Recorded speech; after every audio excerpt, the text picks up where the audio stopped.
Hi, everybody. Welcome to the show. Thank you for being here. Hope everybody's having a good Friday, or at least not a terrible Friday. Yeah, I see people are commenting on the top fans thing in the chat. I kind of wish I could just turn that off. I don't think I can. I don't think that's an option. I can just say no. I don't need that. So yeah. Anyway, as usual, I will be answering questions that were submitted ahead of time by my wonderful Patreon patrons and channel members. So if you are with us in the live chat, yeah, CMAC, exactly. Just what I wanted to be ranked by Google again for something else. But if you are with us in the live chat and you have something you want to ask me or something you want me to talk about, or if you were planning on being generous and tossing out a super chat or something like that, which I always encourage and are always very welcome and appreciated. But if you were planning on doing anything like that, please, if at all possible, hold off until I get through the patron and member questions, because only then will I spend the rest of the time giving my full undivided attention to the live chat. So, am I early, CMAC? I didn't think I was early, but I mean, well, you're welcome if that was the case. Anyway, so here we go with the patron and member questions that were submitted ahead of time. And the first one of those is from our pal Brian Baker, who says, Steve, another long couple of weeks here in the USA between the birthday parade and the protests, but I think we can agree that Drumpf didn't win the attendance award. Quick question. What is the most serious medical situation or procedure that you have experienced, and how did it affect you and your outlook? In the past 5 years, I have been making visits to doctors' offices and hospitals, had several surgeries, and basically have noticed that getting older means slowing down and losing a few steps in regards to physical activity. In 10 years' time, I have lost 350 pounds and still losing weight, and I am much more concerned about what I eat. How are you planning to meet the backside of 50? Only about a month until Strange New Worlds. Are you and Jason going to do reviews of the episodes?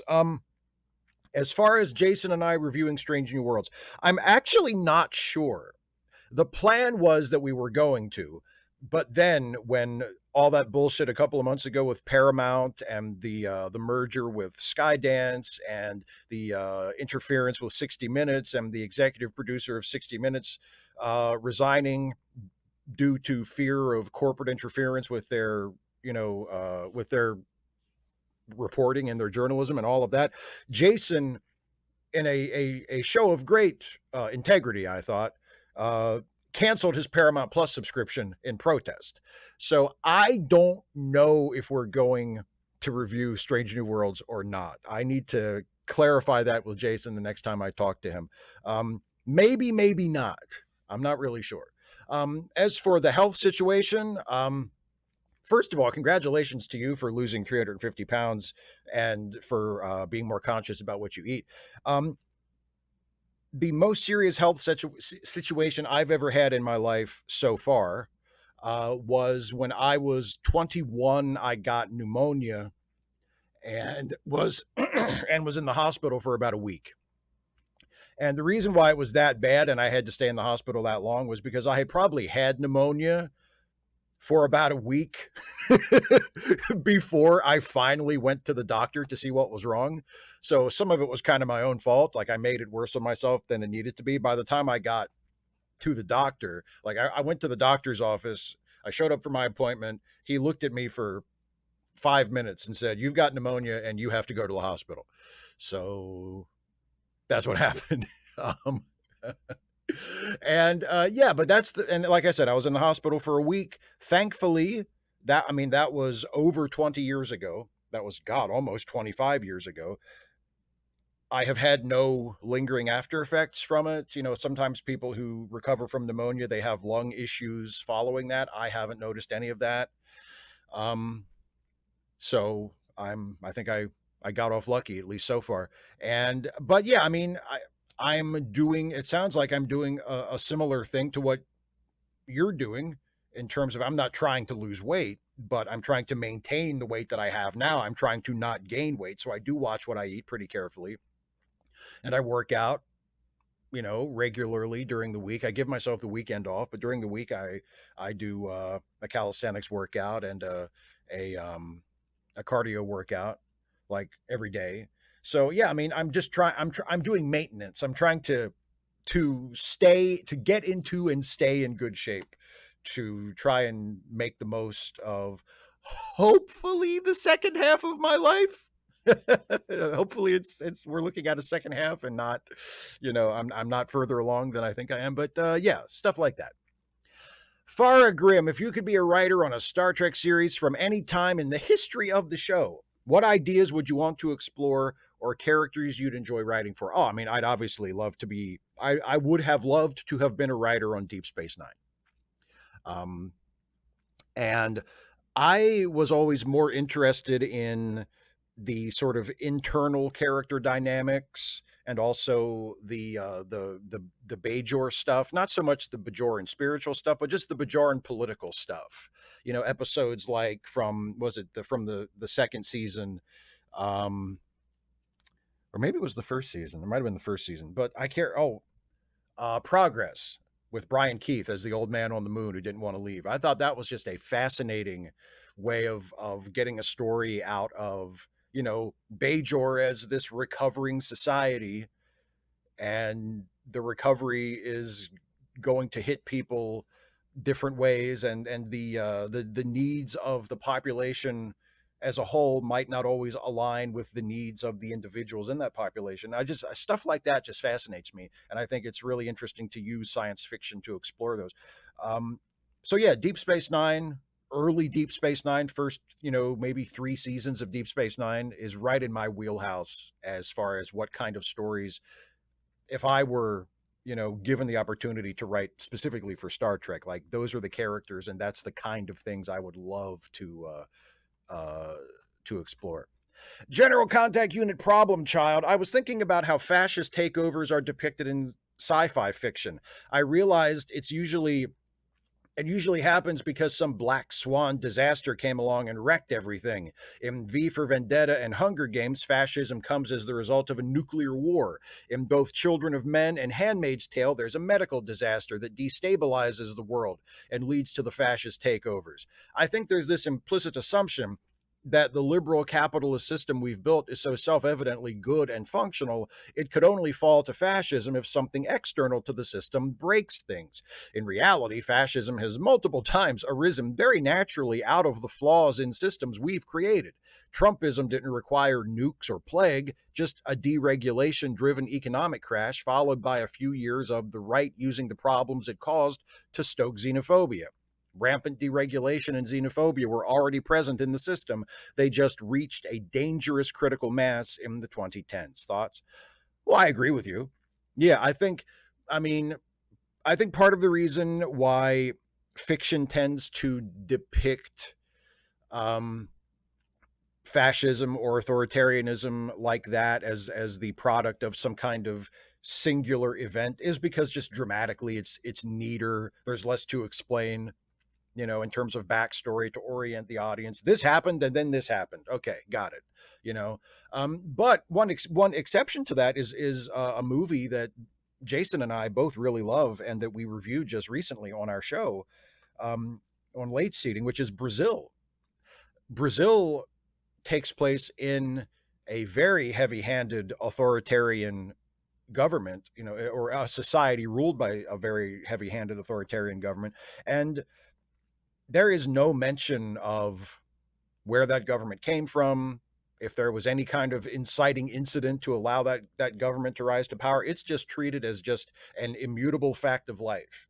And, I think that's a much more realistic way to look at it. Even though Brazil is a very surrealist and absurdist film, its depiction of that kind of government, of that kind of authoritarianism, is, I think, a lot more realistic because it's not depicted as, well, everything, an asteroid hit and then this, dystopia rose up in its wake. No, that's, as far as we're concerned in Brazil, this is just the way it's been.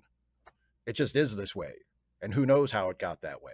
And it probably was the result of sort of a creeping fascism kind of thing than any one event that allowed it to happen. But yeah, it's much more realistic, to say like, well, nothing made it happen. It just kind of happened because the people who could have stopped it didn't stop it. They took their hand off the wheel. William Tucker, your insight into Superman and Christopher Reeve was heartfelt. You said you liked George Reeves. What did you make of the other men to essay the role? You know, I think I've said this before. We Superman fans have been very fortunate in that I don't think any of the actors who have ever played Superman in live action have done a bad job. Um, I mean, Kirk Alyn in the original serials, not a whole lot was asked of him. All he really had to do was be physically appropriate. And he was. He was a big, strapping, good looking guy. He looked good in the Superman suit. He looked good as Clark Kent, and he did his job. So, I mean, he was a perfectly serviceable live action Superman. You know, he was the first one. Uh, George Reeves, of course, was brilliant. Christopher Reeve, obviously, class all by himself. The two guys who played Clark slash Superboy on the Superboy syndicated show that ran in the late 80s and early 90s. Gerard Christopher, and I can't remember the name of the first guy. I can't remember the name of the first guy, and I can't let it go. I'm going to have to look it up. Superboy TV series. No, you know what? I got it. John Hames Newton. I didn't need to look it up. John Hames Newton. It came to me right as I was Googling it. Anyway, but no, they were good. Dean Cain in Lois and Clark turned out to not be a very good person. In his later years, he's very much a Trump supporter now, which is a crushing disappointment. But he was fantastic as Superman and Clark on Lois and Clark. He was a great Superman. Brandon Routh, I thought, was a great Superman. He only got to play him in one movie and a couple of little sort of guest spots in the various CW live action shows when they let him do double duty as the Atom and as Superman. But he was great. I think he was.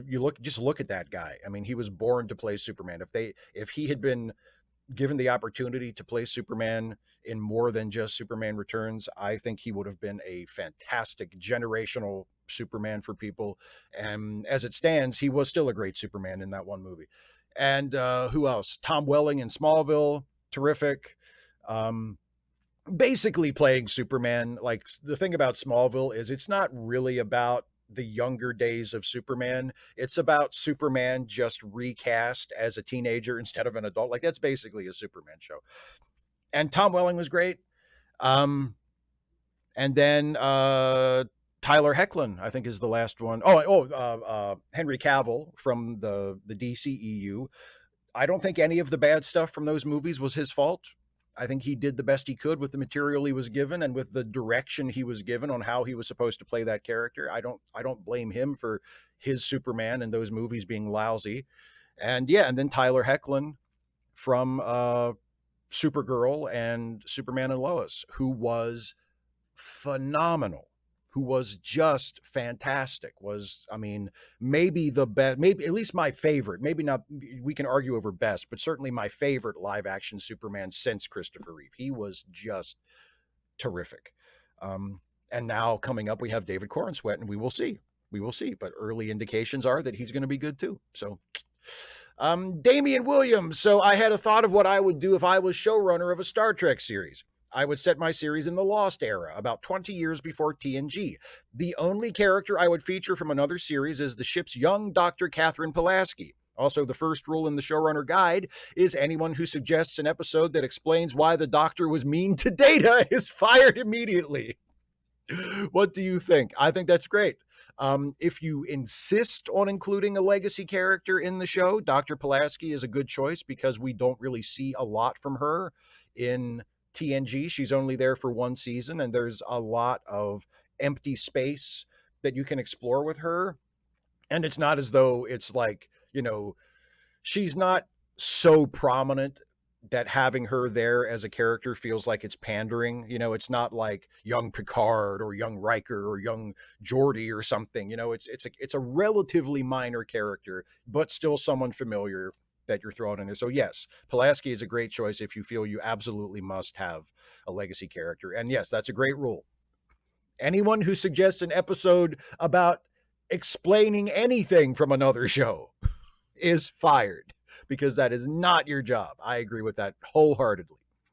4/3 verbose version, otherwise sent as a PDF link via Patreon. Mr. Shives, regarding sociopolitics, while I haven't your testicular enormity to speak out, I wholly agree with your positions. I'm also, as the kids say, totes cray-cray, diagnoses that cause depressive misanthropic hopelessness about our orange present and future. I watched our Star Trek Deep Space Nine's Cardassians actually space Nazis, expecting clever, thoughtful analysis of Cardassians vis-a-vis the World War II state with some contemporary asides. What I got, what's again making me cry, what's again making me again cry, for I'm re-listening as I'm writing, was your hopeful conclusion from the Cardassians aren't through, we win. It isn't enough, but it's more than I had. I hope you don't mind, but I saved that clip to watch whenever I need to.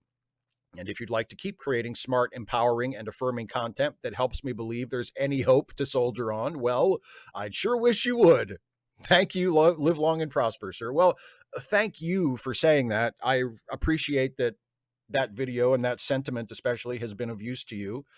I hope that it comes across as what it was, which was a genuine attempt at being optimistic and being positive and, sort of looking at the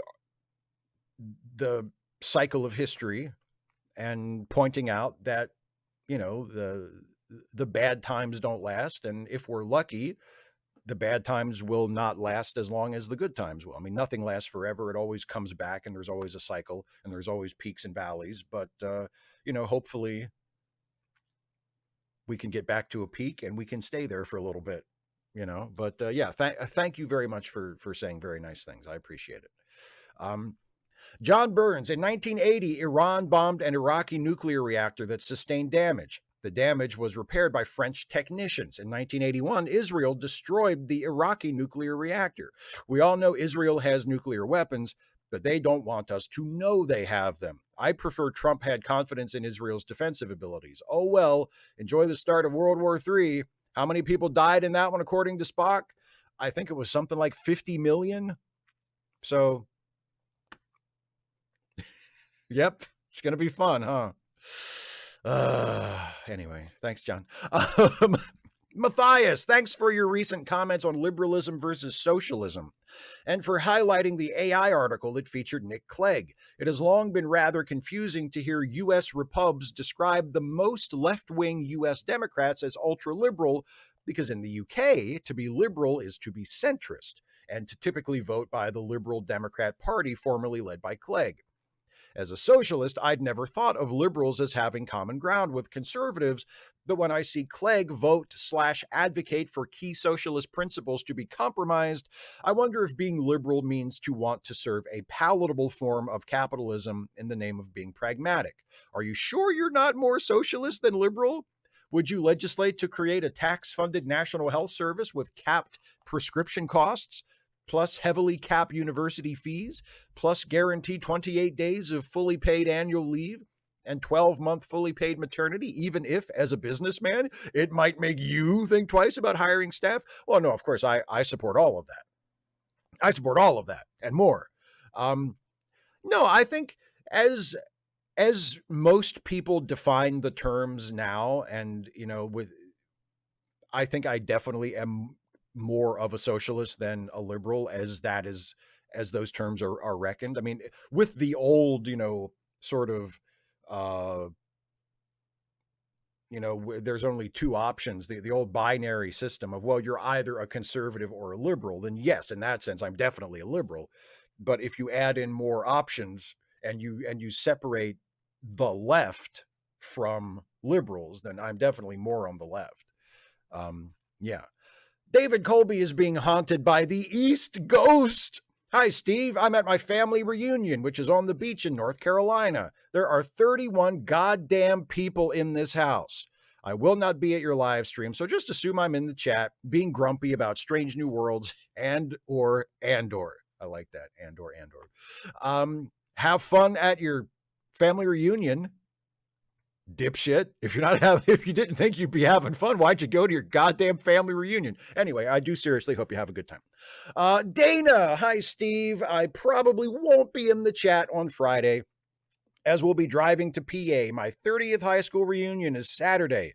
Since I live several states away now, I haven't kept in touch with anyone from high school, and I haven't attended any of the reunions. I'm a perpetually curious person, and I'm wondering how things have turned out for my classmates, even though, obviously, I'm not particularly close to any of them.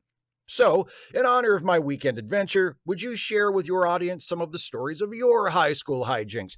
Um, there really aren't any.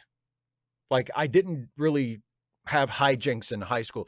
I guess there were a few times where we like snuck into a local park after closing and just kind of fucked around, but we didn't even do anything all that rebellious. We didn't like get drunk or do drugs or anything. We just kind of hung out and played on the playground equipment and shit like that. I remember one time we dared a buddy of ours who was like in our circle of friends. We dared him to get naked and get up on top of one of the jungle gym pieces of equipment, like one of those big climbing domes, which he did. And then there was another time where we dared. There's about a few hours drive from here in West Virginia. There's a little town in West Virginia called Paw Paw that has what they call the Paw Paw Tunnel, which is, get this, a tunnel through the side of the mountain that goes for about a mile, right? And I think it was originally part of a canal because there's like a waterway that runs through it, and you can also, there's like a, you can walk. There's a walkway, so you can walk all the way through the Paw Paw Tunnel. And this same friend of ours, we dared him to take off all of his clothes and walk naked through the entire tunnel at night. So, I mean, nobody else was around but us. And he did. So I guess you could say that most of my high school hijinks involved me and several of my other friends very lightly peer pressuring another friend of ours to get naked and do something pointless and stupid, which he was always willing to do. Good times.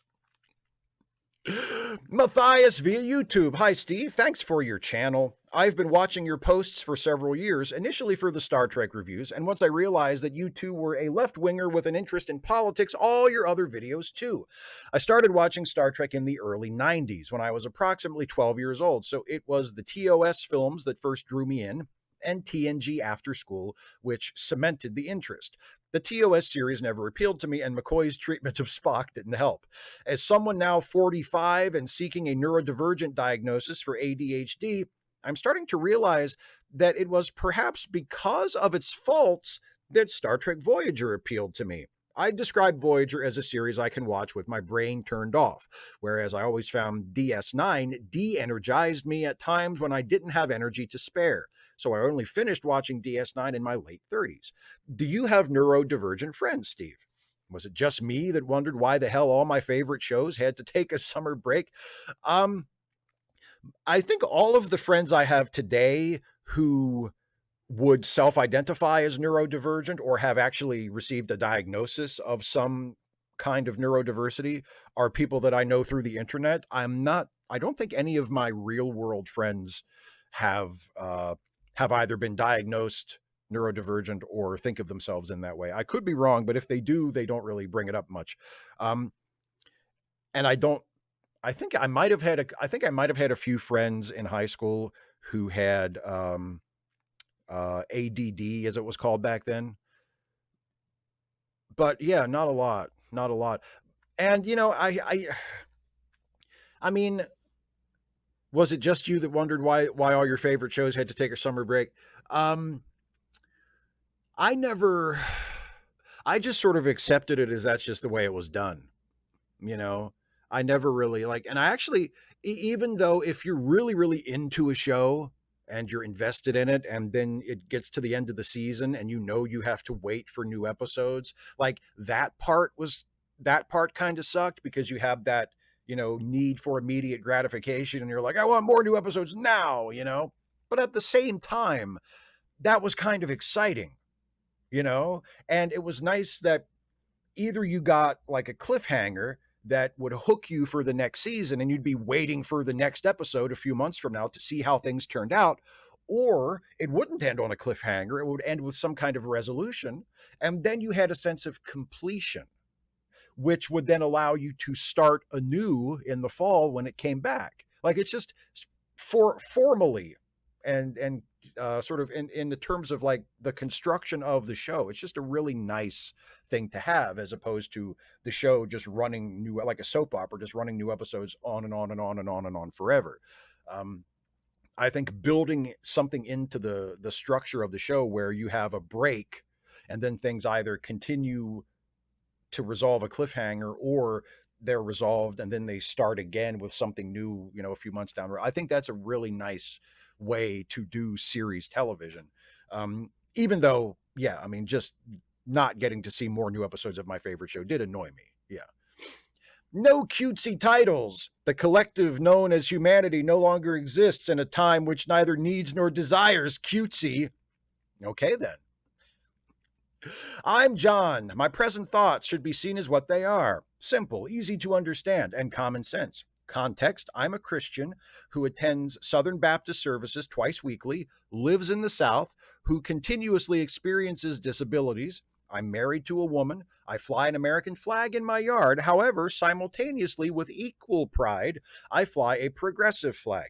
I'm a progressive minded person. There are 4 aspects conservatives and Southern Baptists should keep in mind regarding seemingly their favorite topics to discuss, even in sermons. The issue of life. Being pro birth isn't the same as being pro lifespan.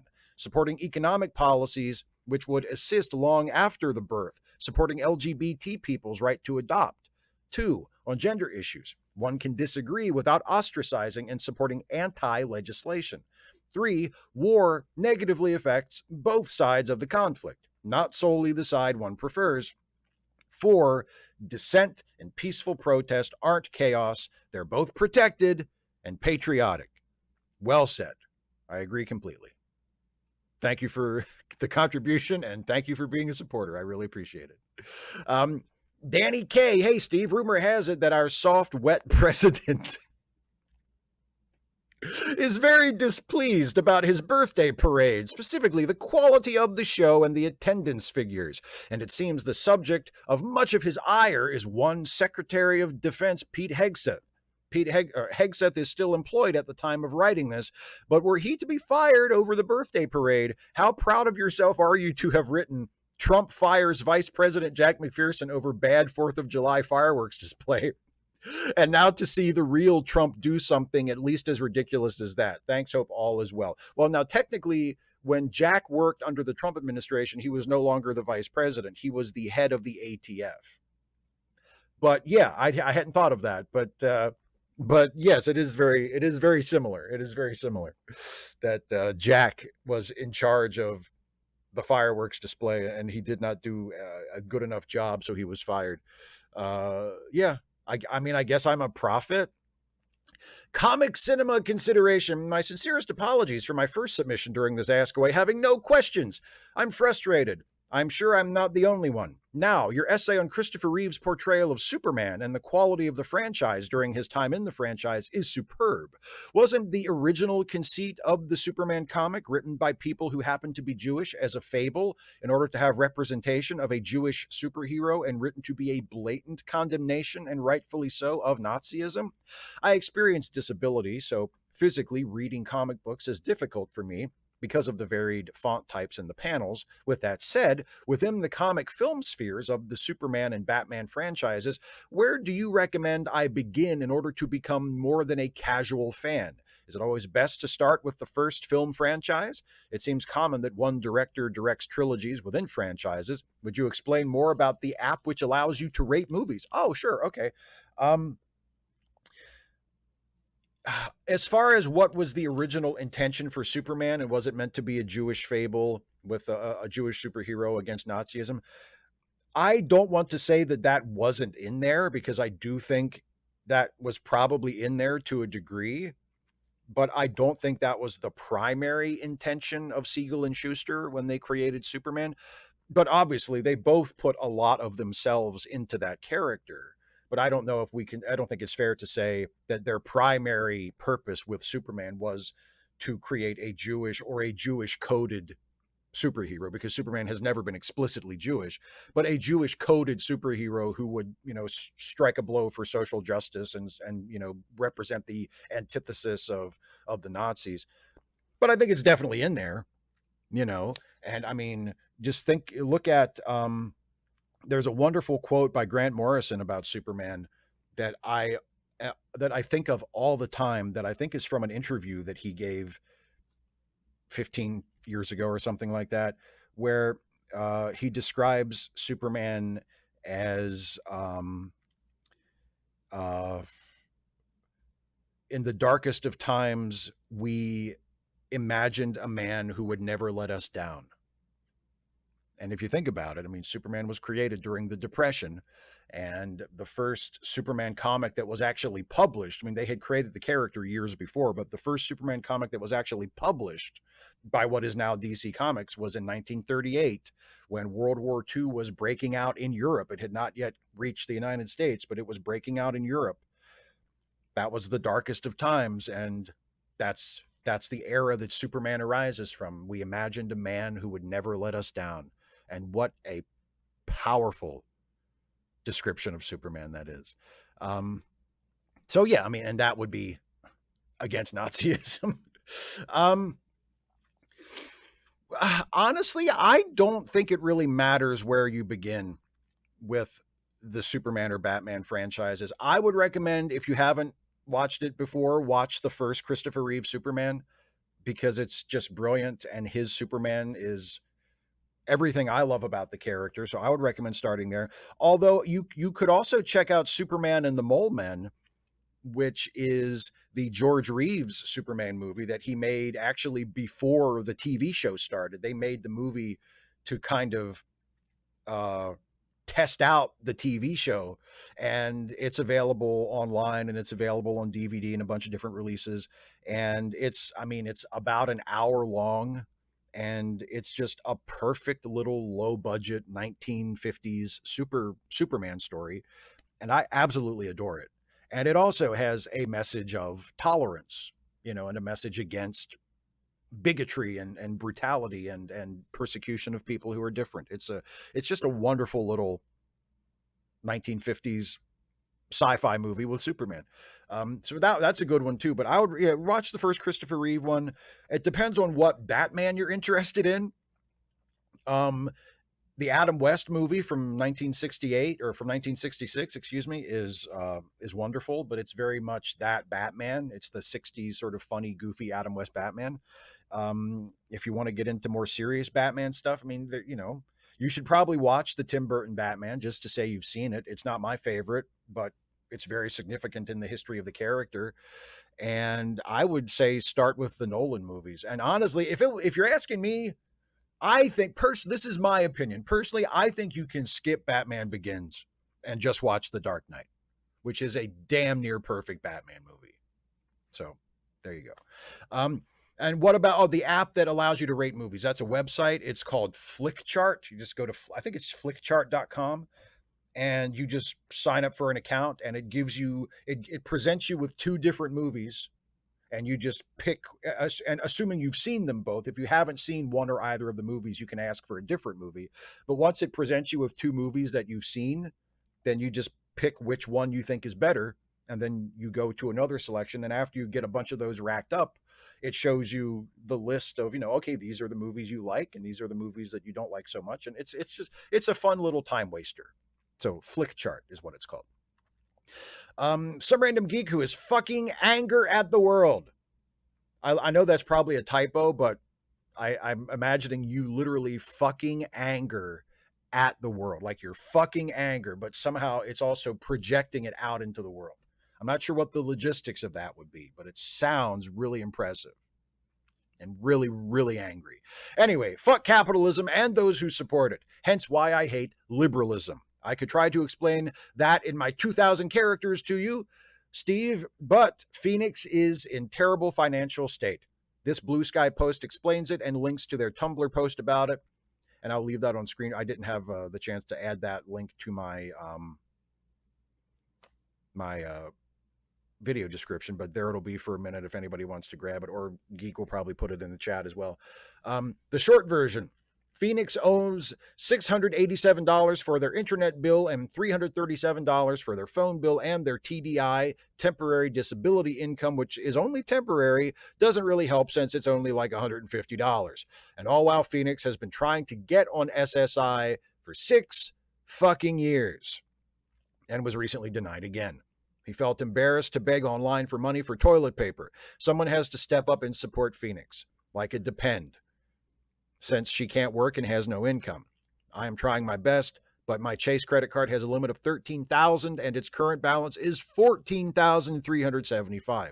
And I can still charge that card more. To be continued, I have more to say. Some random geek with no clever title this time. Fuck capitalism. And remember, Phoenix Ko-fi is $3,000, is for $3,000, not just $1,000. And that is just Phoenix. Joanna still constantly needs money every month, like $1,500 each month, basically. Does anyone have $1,500 extra money each month to give to Joanna? My friends Linaquin and Naz the Nico are having a scare right now, with their bank account hitting the negative as of Tuesday night, with a $175 bill coming out of it soon. Naz's SSI issue still hasn't been fixed yet. 2 months of missing $945 in SSI payments. I constantly ask people to please give money to my friends if they are able to. I really should ask to give my friends money each and every month or every 2 weeks, because that is how frequently Joanna, Phoenix, Naz, and LQ need money. I don't post my own links for folks to give me money to help with my $25,000 in credit card and counting, because I know the reality of the situation. If I put my links out there, I will barely get any donations. Everyone is poor, as designed by capitalism. Fuck. Well, I'll say this at the end of the end of the stream as well. But yes, if anybody has any can help in any way with any of these people's bills that are coming due, I know Geek probably has the links in the chat right now. You can also go to charitylinks.page, which is linked in the description of this video, and I'll remind you about it at the end of the stream as well. Jim P. Hi, Steve. My wife and I are slowly working our way through Enterprise. This is her first time, and I'm surprised how often the crew, particularly Trip, basically thinks they can defeat the Xindi on their own.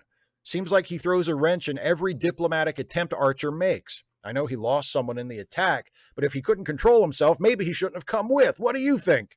Have a great show. Well, you got to have a straw to stir the drink, man. You know, you got to have someone who's in there to destabilize things, to make trouble, to throw a bomb every once in a while. Like, I feel like if Trip just went along with it and was just a good member of the team all the time, was like, yes, sir, Cap Marcher, we'll take care of that, sir. You know, like, you got kind of a boring show, don't you? I haven't watched a whole lot of Enterprise. I've only been watching Enterprise episodes when they come up in my schedule for retro reviews. I haven't done like a proper rewatch of Enterprise for a very long time, so I don't have a very good memory of all the things that Trip does during that Xindi season. But from the way you're describing it, it's just typical, you know, he's doing stuff for the drama to hopefully make the episode more interesting. And, you know, and it's justified within the show because like you point out, his sister was killed in the Xindi attack. So he's pissed at the Xindi and he wants to make him pay. So, you know, and plus he's from Florida. I mean, do you really expect him to act rationally? Russell Kopp, should the battle of wits between Tucker Carlson and Ted Cruz be categorized as unarmed combat? Absolutely. Absolutely. That is a let them fight situation if ever there was one. And that is also a battle of wits with the unarmed situation if ever there was one. Absolutely. Just stand back and enjoy the schadenfreude. Speaking of people from Florida, who I didn't mean to insult by that hateful thing about Floridians I said a minute ago, Isaiah Taylor. Is it bad that I'm cheering on Iran attacking Israel? Let me be clear, I'm no fan of the Iranian government, but for the last couple of years, Israel has just been allowed to run roughshod over their neighbors with almost no pushback and violence by the state in the West for speaking out against Israel's actions. We even have a congressman here in Florida, where I live, who has called Palestinians fake people. He's Jewish. Not to mention the indoctrination from all the redneck Christians that think this crisis will bring back the second coming of Jesus, goofy as that sounds. So yeah, go Iran.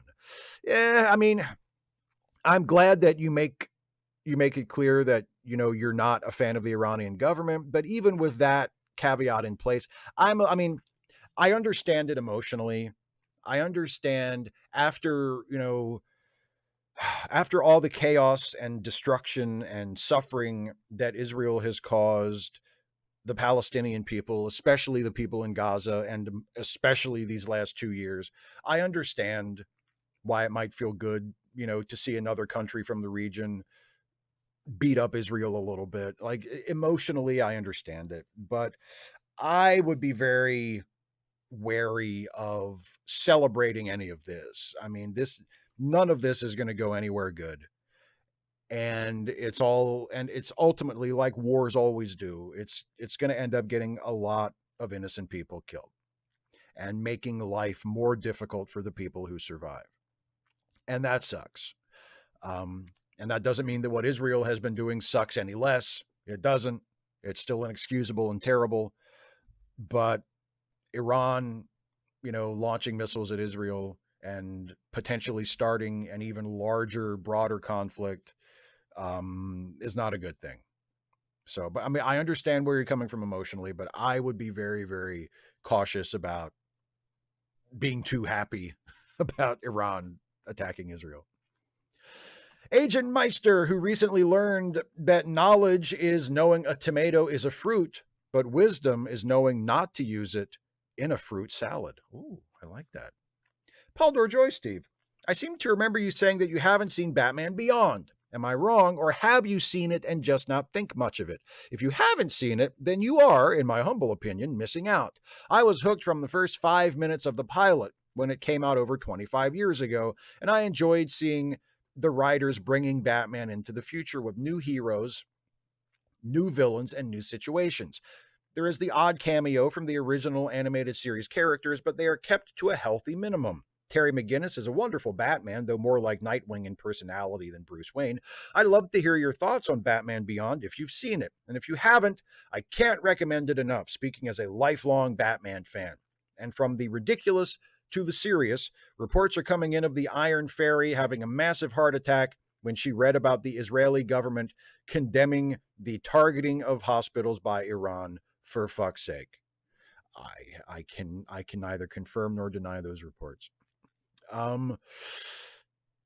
Yeah, no, you're right. I've never seen Batman Beyond. I have seen the Batman Beyond Return of the Joker movie, but even that was a long time ago.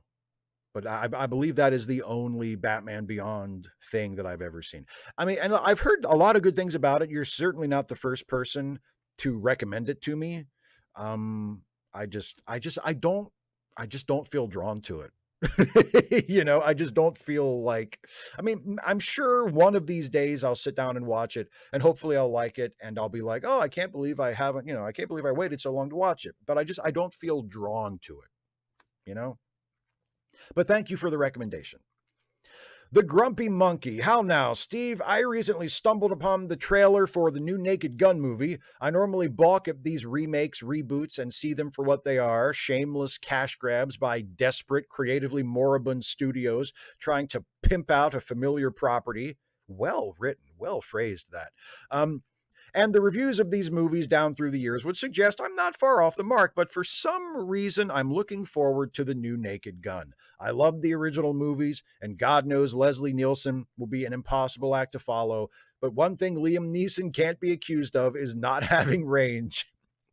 And I think the franchise is in a safe pair of hands. I'm also well aware of the fact that this will all blow up in my face and I could very well be sobbing over my VHS copies of Police Squad after I see the new movie. Are you looking forward to the new Naked Gun? And what are your thoughts / memories on the original trilogy? I am looking forward to it. I'm cautiously optimistic. The trailer makes it look funny. I like the cast that they have assembled. I'm encouraged by the fact that it's directed and co-written by Akiva Schaffer, who is one of the guys from The Lonely Island, and I am a massive Lonely Island fan. I just think they are just absurdly funny. Like I die laughing at Lonely Island stuff. So I am cautiously optimistic. I loved the original Naked Gun films. I loved Police Squad. I thought they were brilliant. I still occasionally will watch them to this day and will giggle my ass off. I watched the original Naked Gun actually not too long ago, maybe just a few months ago. And I mean, it holds up. It's funny. You know, it works. It still works. So yeah, I mean, I'm looking forward to the new one. Again, cautiously, but I will see it, and hopefully I will not regret sitting through it. Matthew Datcher, an innocent comment led me down an internet rabbit hole where I discovered that next week I will be the same age to the day as Patrick Stewart was on the day Encounter at Farpoint premiered in the US. According to Wikipedia, as calculated by timeanddate.com, Stewart was 17,243 days old on the day of the premiere. I never thought I would reach this age. Steve, can you console me? And what should I do for you when you reach this milestone? On a completely different topic, in this age of peaceful protest, here is a list of basic reminders for everyone who gets involved, and that is democracysecurityproject.org/protest guide. And when you go to that website, you'll see a pamphlet that you can print out and fold up and carry with you that has suggestions for what you should do before you go to a protest, what you should do while you're at a protest. And it's really good advice. And it's stuff that a lot of people who don't go to protests a lot or who are inexperienced with that sort of thing might not think to do. And a lot of it is just, some of it is, you know, common sense, like make sure you have food and water and dress comfortably if you're going to be there for a while and that kind of stuff. And some of it is, just in case kind of things, like precautions that you should take in case something bad happens, in case the cops break the thing up and you get arrested, you know, like make sure that you turn off location settings on your phone. Make sure that you turn off the face lock or the thumbprint on your phone so that the cops can't open your phone without your explicit participation, like that kind of stuff. Right. So yes, if you're thinking of going to a protest and you've never gone before, or you just want some good advice, definitely check out that link, democracysecurityproject.org/protest guide. Can I console you for being as old as Patrick? Well, I'll console you like this. Patrick Stewart is still alive and kicking. And what are we? We're almost 40 years after, right?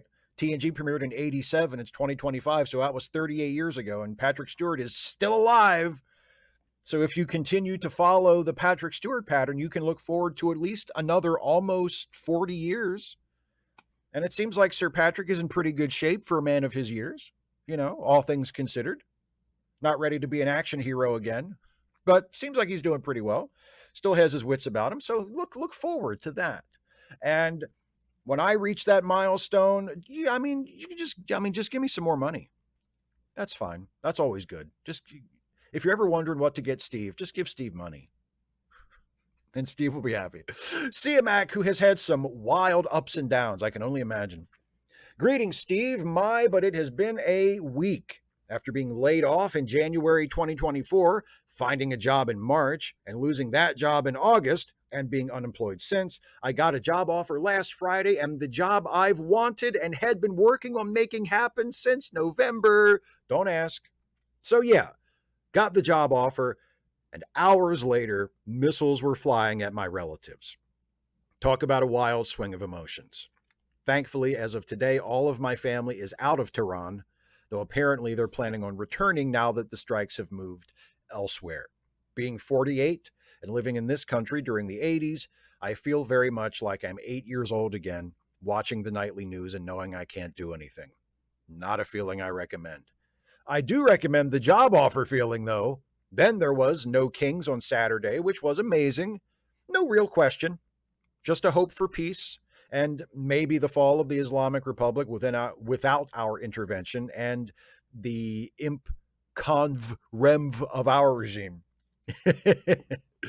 I'm right there with you. I thought of you because I think you were, I'm not going to say you're the only person of Iranian extraction that I know, but you're top of my list. You're top of mind whenever something, you know, especially when something bad is happening in Iran. you always come to mind, and I really really hope that your people are okay.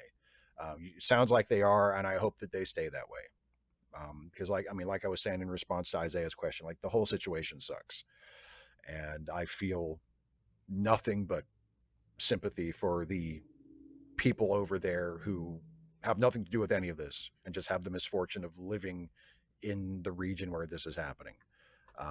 Yeah, so I hope they are. I hope they're okay. I hope that there is peace in that area very very soon. Very very soon. Kara the Tolkien nerd. Hi Steve. I watched your video about 12 Angry Men. And having watched a documentary about Sidney Lumet, I too am mystified why the man never received an Oscar for any of his films. I know he got an honorary Oscar eventually, but do you think his films were too honest? Or do you think there was some other nefarious reason why his films were never considered Oscar worthy? I mean, to my mind, sometimes the Oscars feel like a boys' club, and if for some reason you don't fit the criteria, then you're on a hiding to nothing. Would like to hear your thoughts. Kara. Yeah, I mean, a lot of it is like the Oscars have rarely, if ever, been about actually recognizing the best movies from that year. And of course, best is subjective anyway. But I think even the voters for the Oscars don't always vote for the movies that they think are the best movies or the best performances or the best whatever, you know, whatever the given category is. I think a lot of it is politics. I think a lot of it is, well, so and so hasn't had one yet. It's their time. Let's give it to them. I think there's a lot of that going on. As for why Sidney Lumet never won a competitive Oscar, I mean, he made films that were socially conscious but weren't pandering enough. I mean, maybe that's it. Like he made movies that dealt with social issues, that dealt with important social issues, that dealt with racism and criminal justice and police corruption and corruption in the media. I mean, look at the movies he directed. I mean, 12 Angry Men, Serpico, Dog Day Afternoon, one of my very, very favorite movies ever. The Verdict, Network. I mean, just on and on and on and on. He was a brilliant, brilliant filmmaker. He did wonderful, pertinent, meaningful films that had things to say and that were about fascinating characters and featured in incredible actors. And he never won a competitive Oscar. He was nominated for Best Director a few times, and his movies were occasionally nominated for Best Picture, but he never won. But, you know, neither did Alfred Hitchcock. Neither did Steven Spielberg until Schindler's List. People forget, like, because Schindler's List was a while ago now, like, up until he won for Schindler's List, people were saying the same thing about Spielberg, because that he was, you know, 20 years into his career at that point, and he was Steven Spielberg. And people were like, why hasn't Spielberg won an Oscar? And then he finally did. And then he won another, and then he won again, you know, a few years later for Saving Private Ryan. So nobody talks about Spielberg like that anymore, but they did up to a point. Another example that, again, has since been rectified is Martin Scorsese. You know, Martin Scorsese finally won Best Director for The Departed, which is a great movie, but like, if you compare it to Goodfellas or Raging Bull or Taxi Driver, I mean, you think he didn't win for any of those, but he won for The Departed? Okay, you know, I mean, some of it is just, it depends on who else you're nominated against. You know, a lot of it is just luck of the draw. What other movies came out that year? It's a really, really arbitrary, complicated process. But I do find it hard to believe that there is any legitimate reason why Sidney Lumet, with his long and prolific career of fucking outstanding work, never won a competitive Oscar. That is, it's ridiculous. It's ridiculous. MW Ridra, hey Steve, these last 2 weeks have been rough, especially here in LA, but on a personal level, both my father-in-law and my stepfather were hospitalized and the prognoses were very bad. I'm very sorry to hear that. I could use a little levity instead of talking about all the bad, so could you please do me a favor and read this Arby's tweet in the voice of Werner Herzog? All right, here we go. Let me lubricate my instrument. And this will be with apologies to my good friend Hans Krieger. This Arby's tweet in the voice of Werner Herzog. You're older than you've ever been, younger than you'll ever be again, and you're also a pointless biological accident in an entropic void, and your sentience literally has zero significance. Eat Arby's. I hope that tickled you where you wanted it to tickle you. The Humble Hero. So I'm currently rewatching JLU, and I'm curious who your favorite DC expanded hero is besides the main JL team. Personally, I love The Question, and of course, Jeffrey Combs as the voice actor. It's fun to see all of the other cameos, too, for people who don't get speaking roles in the show. I mean, anytime Captain Marvel shows up, aka Shazam, I'm going to pop for that because I love Captain Marvel, aka Shazam. I love Captain Marvel so much. He's one of my favorite comic book characters. And I really like getting to see the Kyle Rayner Green Lantern. I think he popped up in JLU at least once. I was a little disappointed. I think if I remember correctly, that he didn't have his costume didn't look like his comics costume, or at least his original comics costume. It was more of just like a standard issue Green Lantern costume. And I always really loved his original comic book costume, where with the black and the white and the big green mask. It's very 90s. Like, it's a very 90s superhero costume, but I loved it because it was clearly different from the costume that Hal wore. It didn't feel like it was just a standard issue Green Lantern uniform like all the other Green Lanterns wore. It was different. It was unique to Kyle. And I really liked Kyle Rayner as Green Lantern in the mid 90s when he was the main Green Lantern. I remember that run very fondly. It's really the only time I've ever read the Green Lantern monthly comic with any degree of regularity. So I have a fondness in my heart for Kyle Rayner as Green Lantern. So I will say that as well as Captain Marvel.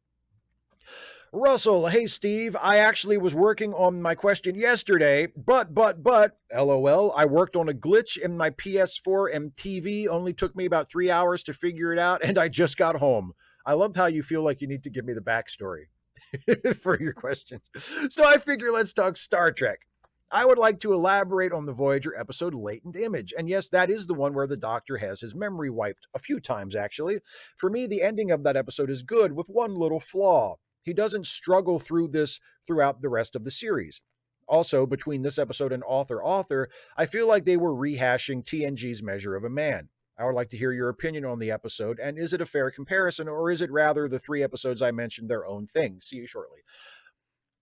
Well, no, I think there's a fair comparison to be made there about Measure of a Man. I think the Doctor, especially in Author feels like more of a direct descendant of Measure of a Man than Latent Image does. But Latent Image is dealing with the same issue, the idea that the Doctor, even though he is a hologram, that he has certain rights that other people have, and that they should be respected in his case just the same as anyone else. And if Captain Janeway would not approve of wiping a biological person's memory without their knowledge or consent, then she should not be willing to do that to the Doctor either, just because the Doctor is a hologram instead of a flesh and blood person. And that's just, that same idea is at the heart of Measure of a Man. Data has rights even though he's an android.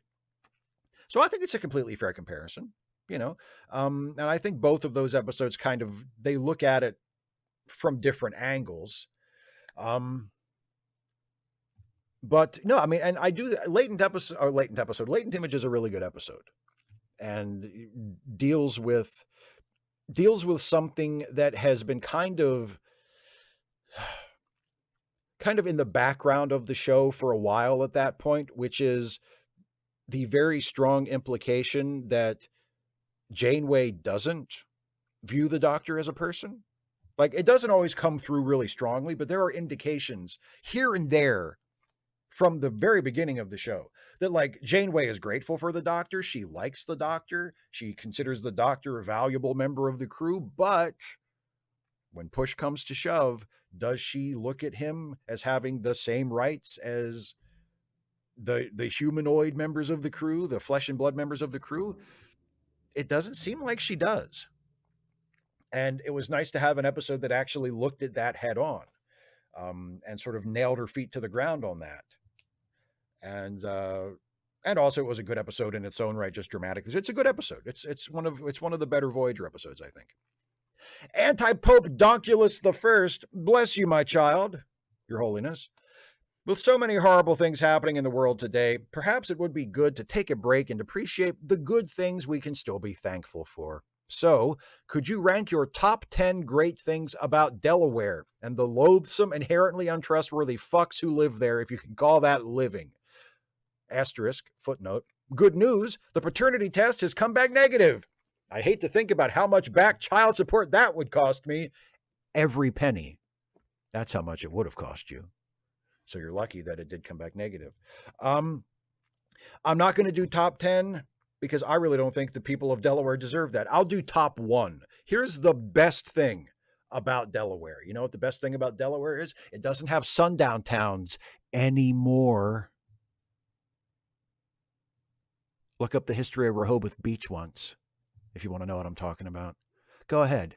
I dare you. All you people on the East Coast in the Mid-Atlantic area, you like to go to Rehoboth Beach, Delaware for a fun family vacation, some time in the sun and the sand? Look up the history of Rehoboth Beach, Delaware, and then tell me how much fun you have at the beach on Delaware, in Delaware, whichever preposition you would like to use.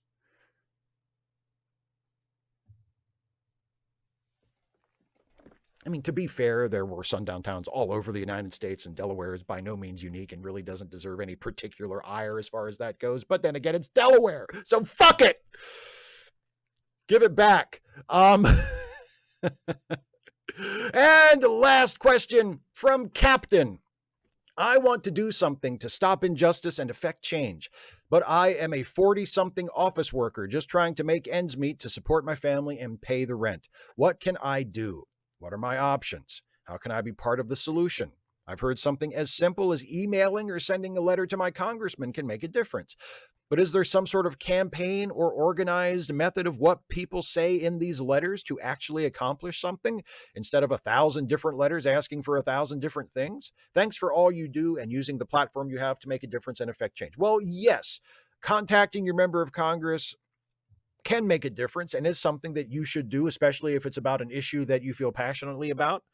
I would recommend just doing some basic Google research and finding an organization. There are many activist organizations that offer you tips and advice on how to write a letter to your member of Congress or your senator or you know, your state representative, whoever you're writing to. And there are organizations that carry out specific campaigns about specific issues where, you know, they ask people to write within a certain time period and to focus on certain issues. Like it varies from time to time and from issue to issue. But if you just Google something like, you know, how to write to your congressman or something like that, you can find different resources that will give you tips and hopefully find an organization that you can participate with, you know, maybe a letter writing campaign for something. And also, if you want to do something, but you don't have a lot of leftover, you don't have a lot of cash left over at the end of the month, like you said, you're just trying to make ends meet, so you can't necessarily support things financially. I would recommend looking around just your local neighborhood, your hometown, your local area. Is there some place that, you know, is there a food drive you could participate in? Is there a clothing drive you could participate in? Is there a homeless shelter or a food bank or some place like that you could volunteer at, maybe, or make a small donation to? It doesn't have to be hundreds and thousands of dollars. I would recommend looking into stuff like that. You know, start local. See if there are little ways that you can make a difference in your general area? Is there a program to give hot meals to the homeless in your area that you could help out with? Stuff like that. But yeah, and the most important thing is that you want to do it. I applaud your interest in wanting to contribute and to participate and to try and, throw your part into making the world a better place. That's the most important first step. And yes, writing to your congressman is definitely a good thing to do. All right, that's it for the patron and member questions. I'm going to spend the rest of the time. I got through those pretty quick. We've got about another hour that we can hang out in the live chat if you want, if you don't get sick of me.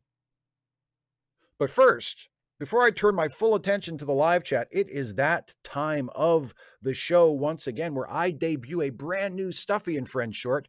This short that you're about to watch will go up as a standalone YouTube short on my channel tomorrow, but you get to see it for the first time right here, right now, because you had the incredible, impeccable taste to watch this live stream. So please do now enjoy a brand new Stuffy and Friends short.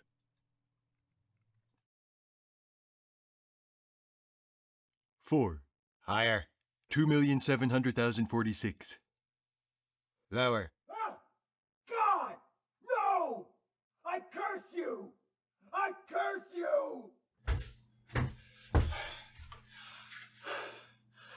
Stuffy, do we still have some of that bug spray in the garage? Because I'm about to coat every surface of this house with it. Don't worry, though. It's safe for pets. Or whatever you guys are. Oi, I'm not your bloody pet. Bears are not pets, and I don't even live here. And I always thought of us as more like roommates. Whatever. Do we have any bug spray left or not? What seems to be the problem? The problem is I just saw another centipede in the basement, and I swear to God this one was as long as my dick. That must have been a startling sight. Aye, I can hardly imagine it. A 3-inch centipede. What, is this a joke? That's what she said. Maybe you should consider just letting the centipede be. I've heard it's good to have them in the house. Oh, God, don't tell me you're one of those. One of what? A centipede apologist. Oh, don't kill centipedes. They're good bugs who eat the bad bugs. But I think that's true. Don't they kill cockroaches? So? I bet the shit I'm going to spray all over that basement to kill the centipedes will kill cockroaches too. That centipede isn't hurting anything. He's just trying to live the same as we are. One of God's creatures, innit? You see, that's the problem with monotheism. That's the problem with monotheism. The problem.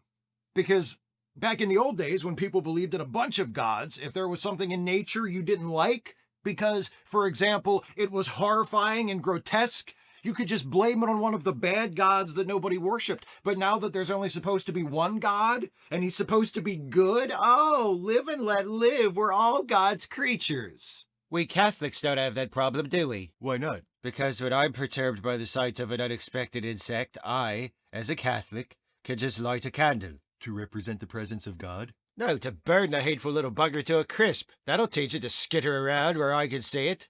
That's more like it. I wish atheists had candles.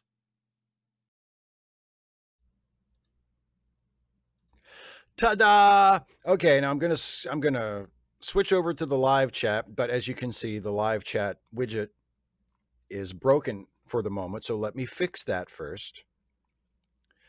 And then the live chat will be on the screen alongside me. And then it'll just be like that for the rest of the show.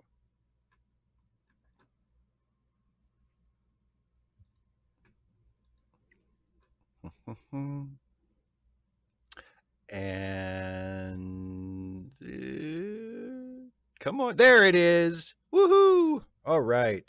So let's see. I saw something. No, geek. Atheists don't have candles.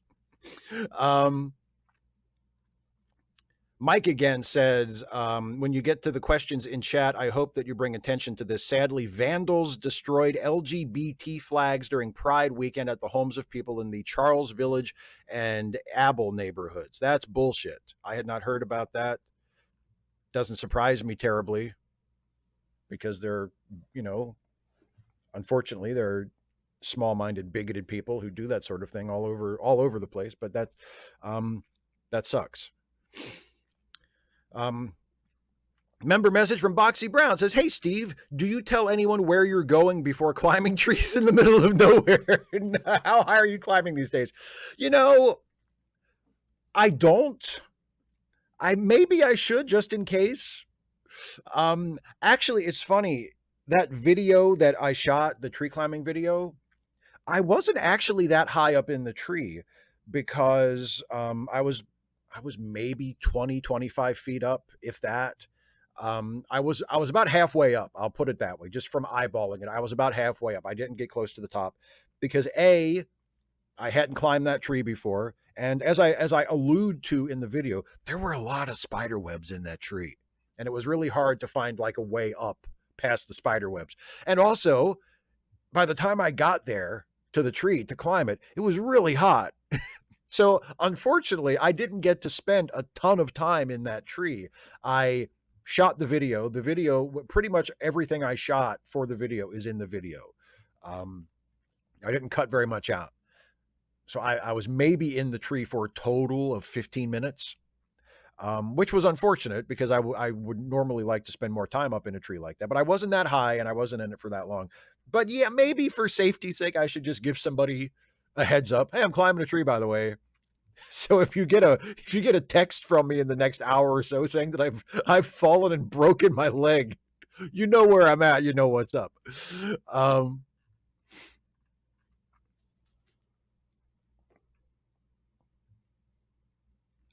Design song says I literally just lit my atheist candle. Heretic.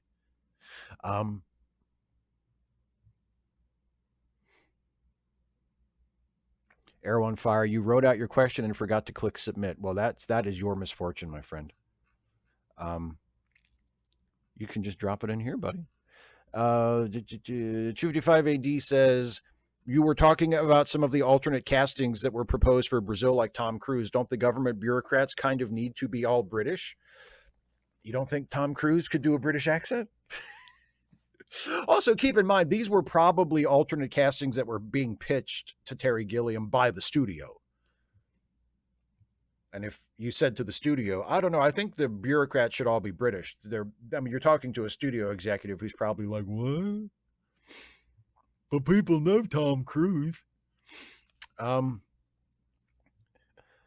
to 1701, you might already have answered, but how did your Saturday go? Hope 4th of July celebrations go well. How do you think next year's will go, seeing it's the 250th? It had to be him in the White House. Honestly, I didn't do anything on Saturday. I was here shooting videos, so I didn't go to a protest. There was a protest here in Hagerstown that apparently drew a pretty decent crowd for Hagerstown, which I was very proud to see. But around in terms of this local area, everything went fine. There were no incidents. There was no unrest. I hope 4th of July goes well too. Although again, I have no plans to do anything either in terms of protesting or celebrating. Prosthetic Head says you have 24 hours on a holodeck. What do you get up to? You don't want to know that. That's private information.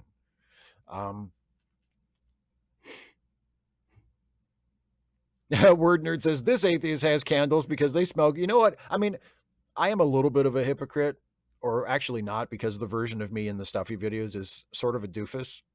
I have candles too. And yes, because they smell good.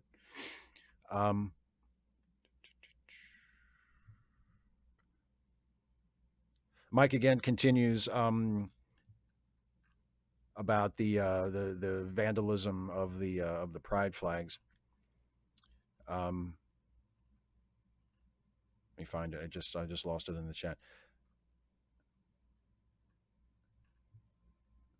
That outsiders, it's almost always someone that lives in the burbs or rural areas, do these things. Please keep the LGBTQIA plus community in Baltimore in your thoughts. Yes, absolutely. Definitely. Double Guitar says the Irish Teddy turns into Michael Caine sometimes. Do you think he sounds a little bit like Michael Caine? Whenever I do his voice, I try to always make him sound at least a little drunk, because of hateful stereotypes that I'm leaning into. And maybe that sounds a little Michael Caine-y. Maybe. I don't know. But that's interesting.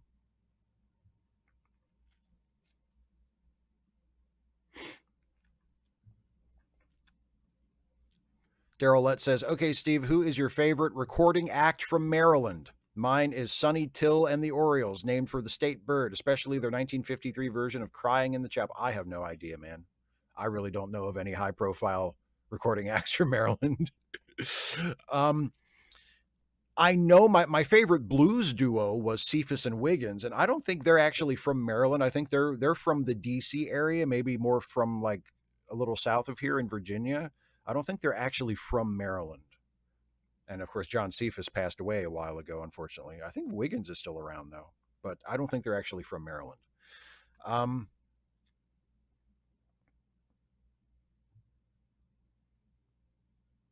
Boxy Brown says 25 feet is fucking high. You should definitely tell someone. Well, right. Thank you for your concern. I'm touched. Oh, Unturned. That's right. Tom Cruise did an Irish accent in what was it? Far and Away. I mean, I don't know how many people would say it was good, but he did it. Oh, Calixa, I tuned in early enough to hear you read a note from my nephew, haunted by the East Coast. You're David Colby's uncle or aunt. I'm not sure which one you are, but cool. The Darth Eddie says, today marks 50 years since the premiere of Jaws, but Close Encounters is still my all-time favorite Spielberg movie that isn't Schindler's List, the greatest UFO and alien visitation movie ever made. Close Encounters is a good one. Hard to argue against that. Close Encounters is a really good one. Isaiah Taylor says, going to watch Step by Step after the show and then watch Best of Both Worlds. Happy 35, Best of Both Worlds. Yeah, cool. That's a good evening of television. Super chat from John Collins. Thank you, John. My frustration, the No King's enormity was heartening. Where were they all on voting day? And the now remorseful GOP voters. He told them, and now, I get the frustration. I feel the frustration, but let's try to channel it forward. Let's try to channel it forward. Plasma Burn Death says, was the tree video you telling us that you have decided to become a Batman-like superhero? I mean, if it is, I've been a Batman-like superhero since I was a kid, since I was like, 6 or 7 years old.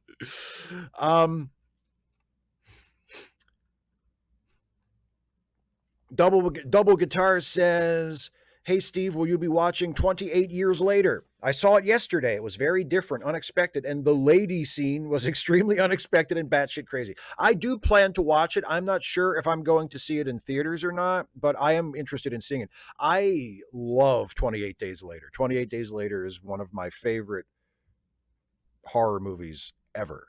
I absolutely love it. So I am really, really curious to see 28 Years Later. But will I see it in the theater? I don't know. Maybe, maybe not, but I will definitely see it at some point.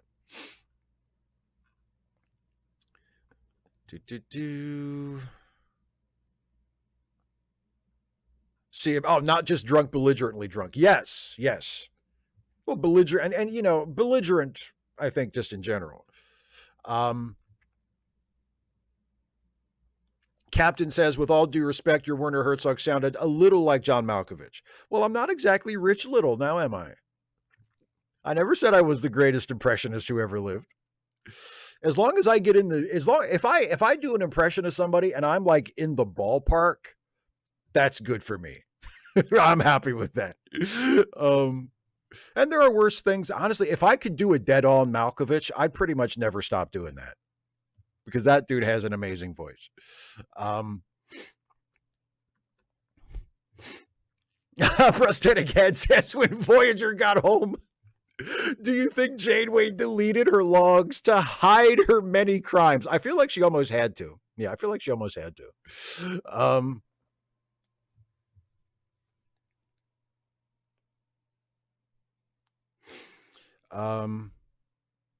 255 AD says, with regard to my question, do you think there's also an element that no one feels like their political beefs are being attacked if you say like an asteroid caused the dystopia? Yeah, that might be part of it.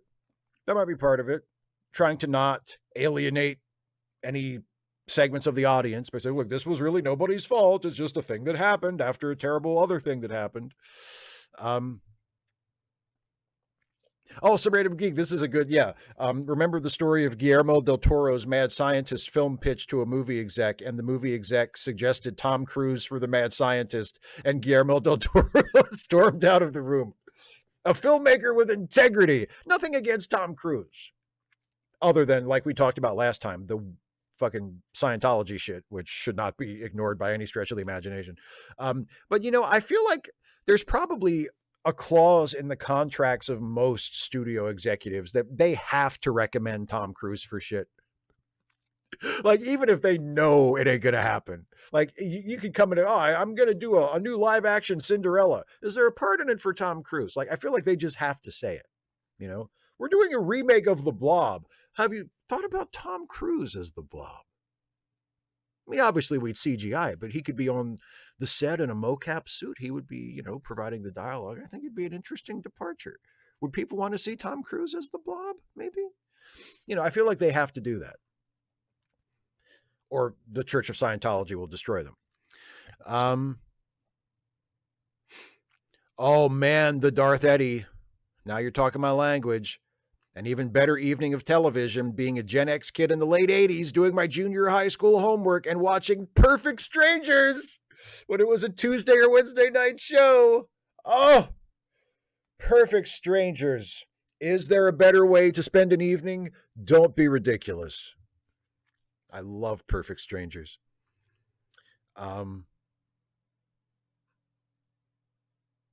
Mike again says, I heard your favorite band from Maryland is O'Malley's March. Sure. Okay.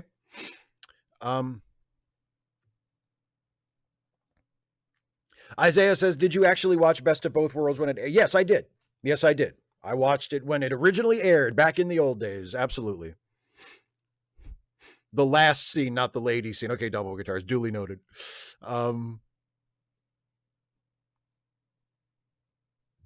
Russell, I love that you think they would consider me missing local actor. I don't think that's what the headline. Russell says, tell people you're going tree climbing and miss out on the body of missing local actor found in tree. There ain't going to be no headlines. If I fall out of a tree and die and they find my body, I mean, it might make there might be like technically a headline in some little bit of the paper in the back. It ain't going to be front page news, and they ain't going to say local actor. Dragons Marie says, dude, how does one do an impression of Rich Little? That's a good question.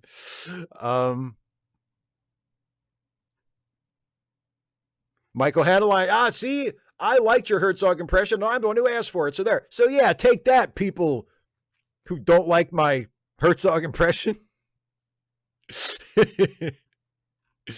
It's really my Hans Krieger impression, if you want to know the truth.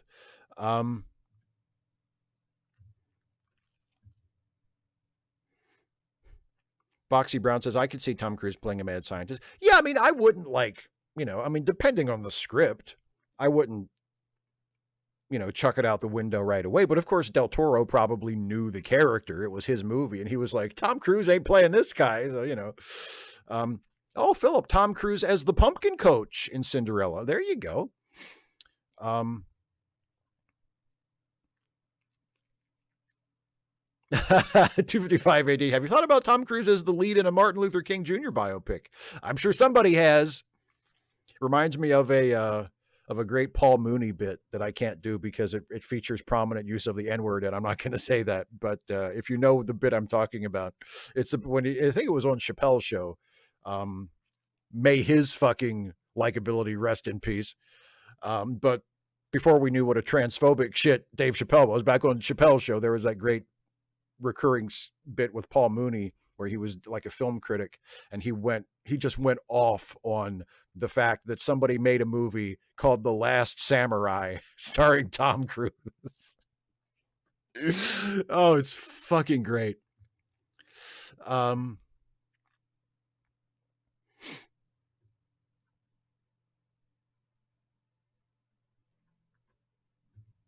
Some random geek. Exactly. Tom Cruise as the shark in Jaws 5. Prosthetic Head says we need a post-Voyager Janeway show showing her covering her tracks. Silencing whistleblowers and becoming admiral. Now, I might, I'm usually against legacy character shows, but I might go for that if it was like all about how Janeway murdered her way to getting a promotion as admiral after Voyager came back by covering up all of her many crimes that she committed while Voyager was in the Delta Quadrant. I might go for that. Oh, thank you, trying to 1701. We'd miss you if you fell out of a tree. No, I mean, we're presuming I would die. I could very easily survive. John Collins says, next time my questions will not be so brooding or moody. They will be happily about Star Trek TNG. I'll be better in the space of the next 2 weeks. It's okay, man. It's okay. You don't need to be any particular way. We take each other as we find each other here. So it's okay. Black Cover 95 says, do centipedes really eat cockroaches? I mean, I've never witnessed it. I have heard that. Now, to be fair, I have heard it from centipede apologists.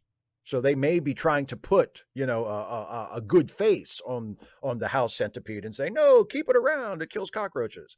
I don't know that for a fact, but I have heard that, yes. Some random geek says, I once dated a promiscuous woman impressionist and she does everyone. Come on. I love that joke. I love that joke. Okay, Boxy Brown, look, I'm not going to say the N-word, but I will say N-word. Okay, I'm not going to actually say the word. I won't say that word. But Paul Mooney, he says, they made a movie called The Last Samurai starring Tom Cruise. They made a movie called The Mexican starring Brad Pitt. Well, I have an idea. I've written a script. Maybe Hollywood will make my movie. It's called The Last N-Word on Earth starring Tom Hanks. But what about that? Would somebody make my movie? And of course, you have to imagine Paul Mooney saying it. His delivery is inimitable and brilliant. But yeah, that's the bit.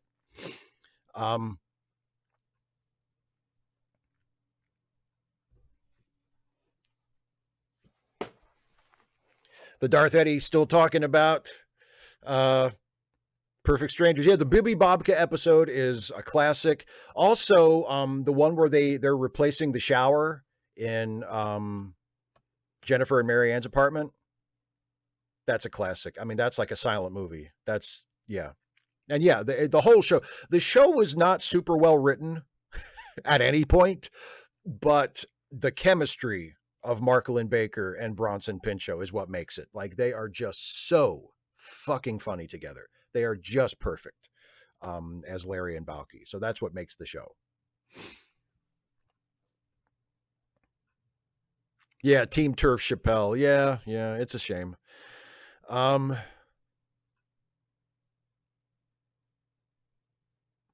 Black Cover 95 says Tuvix is a known controversy in Lower Decks, so your Janeway show cannot depict her successful covering it up. You want to bet?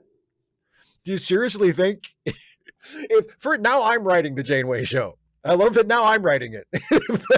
Before it was just an idea. Now I'm writing it. If I was writing a show about Captain Janeway coming back from Voyager's adventure in the Delta Quadrant and trying to cover up her crimes so she could get an admiral promotion, do you really think I would have her not successfully cover up the Tuvix incident because it might contradict something in another Star Trek show? Fuck, that's the whole reason to do it. If I could say, oh, not only can I do this and it'll be good for my show, but it'll fuck up something from another show, I'm definitely doing it now.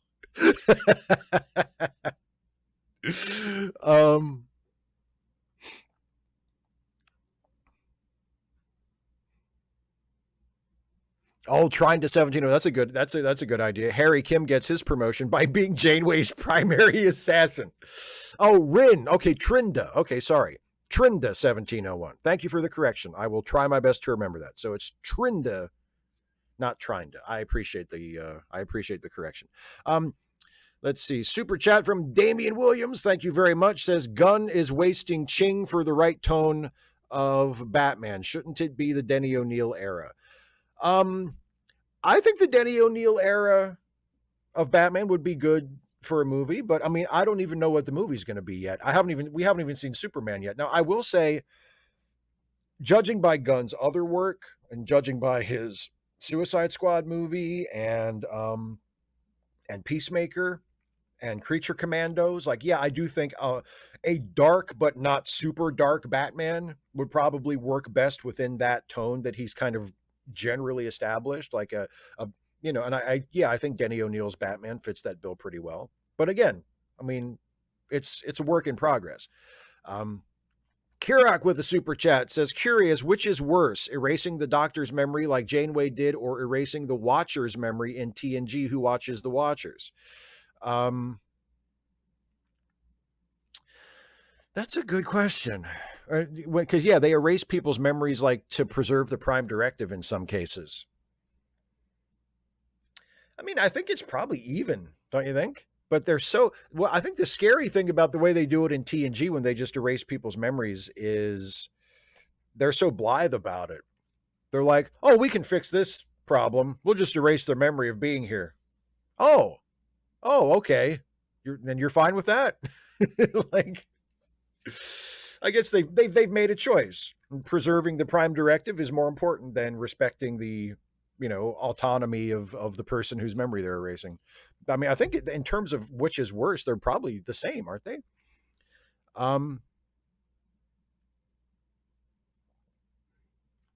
Simon Moody says, please write this show, Steve. Okay, I'll do it. Well, yeah, 255 AD. I do think that Ken Watanabe's character is supposed to be the Last Samurai. Yeah, but I mean, the point is, the title of the movie is The Last Samurai, and Tom Cruise is the top billed actor and is the main character of the movie and is on all the posters. So,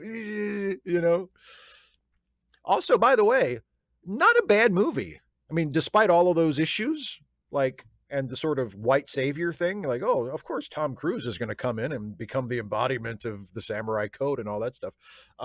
It's not a bad movie.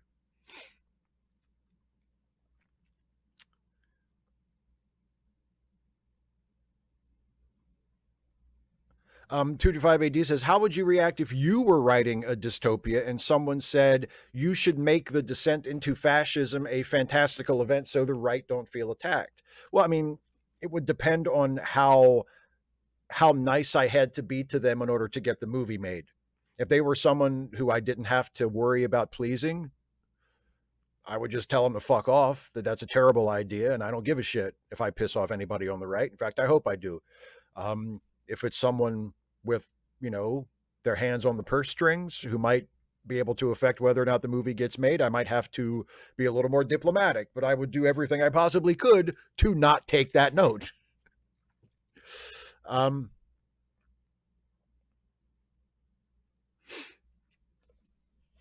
Black Cover 95, Spock wiping Kirk's memory in Requiem for Methuselah. Yeah, which I just reviewed not too long ago. Yeah, that's the same thing.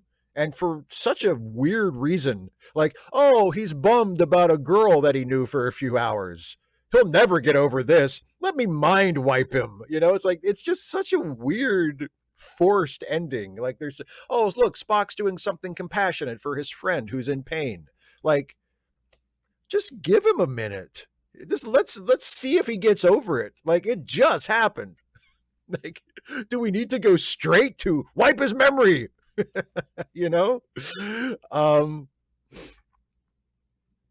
Isaiah says, I just watched Star Trek IV, The Voyage Home, and I just noticed how natural all the city extras acted when they met the Wrath of Khan crew. 4 is my favorite Star Trek film. Fight me. I'm not going to fight you. I love Star Trek IV. I wouldn't say it's my favorite, but it's a great movie.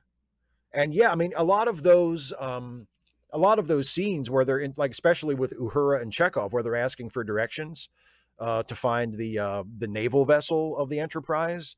I mean, that was like, they were literally legit talking to people on the street.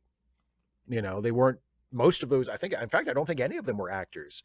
At least not actors that had been hired. I think some of them might have been actors just, because they knew they were filming a Star Trek movie and they wanted to get in on it, but like, they were not hired by the production. They had to sign a release afterwards to be able to be in the movie. But yeah, I mean, a lot of that was natural,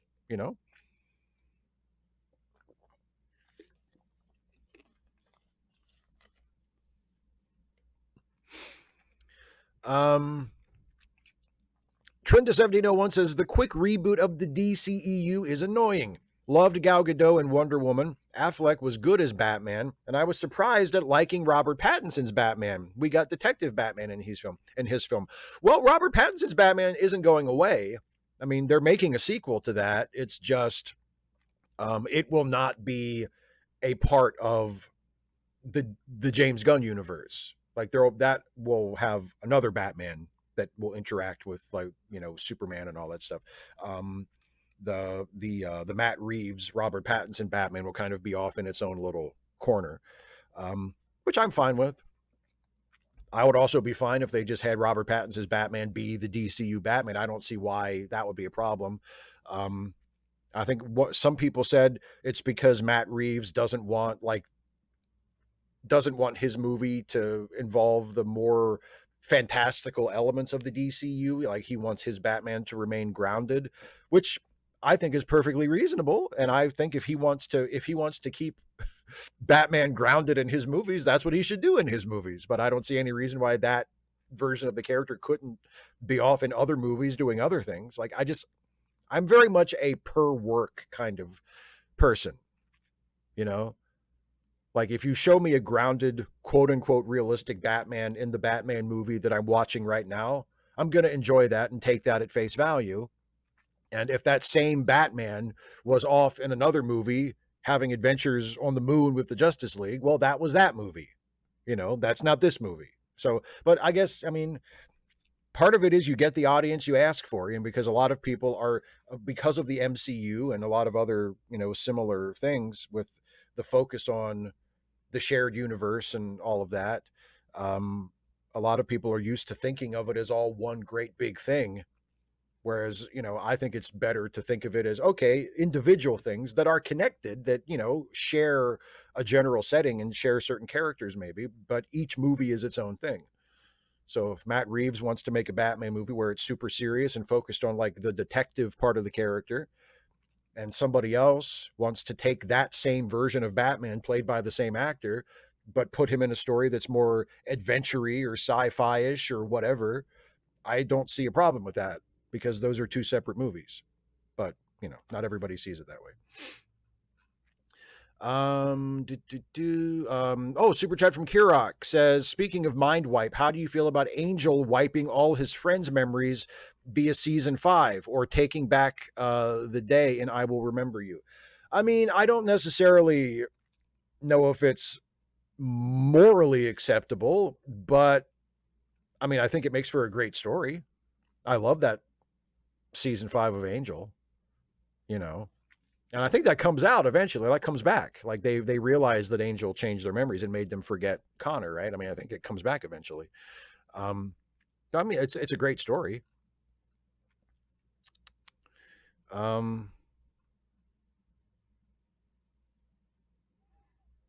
Black Cover 95 says, I assume Strange New Worlds should end around the time of Pike's tragedy.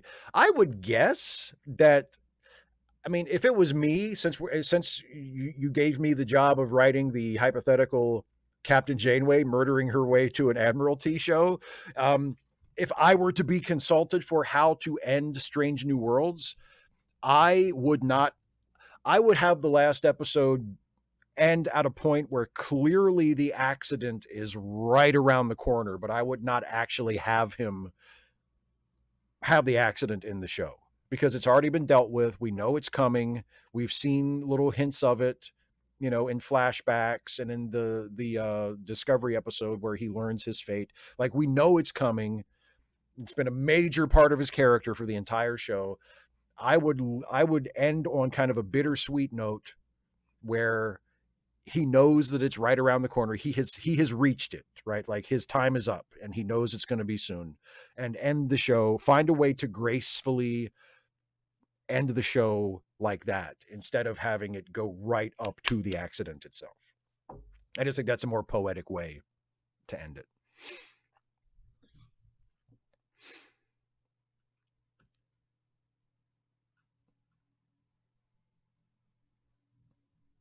Unturned, what movie are you talking about? I haven't seen like everything in the chat. What movie are you asking me to talk about? Comrade Aiden says, what are your thoughts on socialism? I'm supportive of socialism.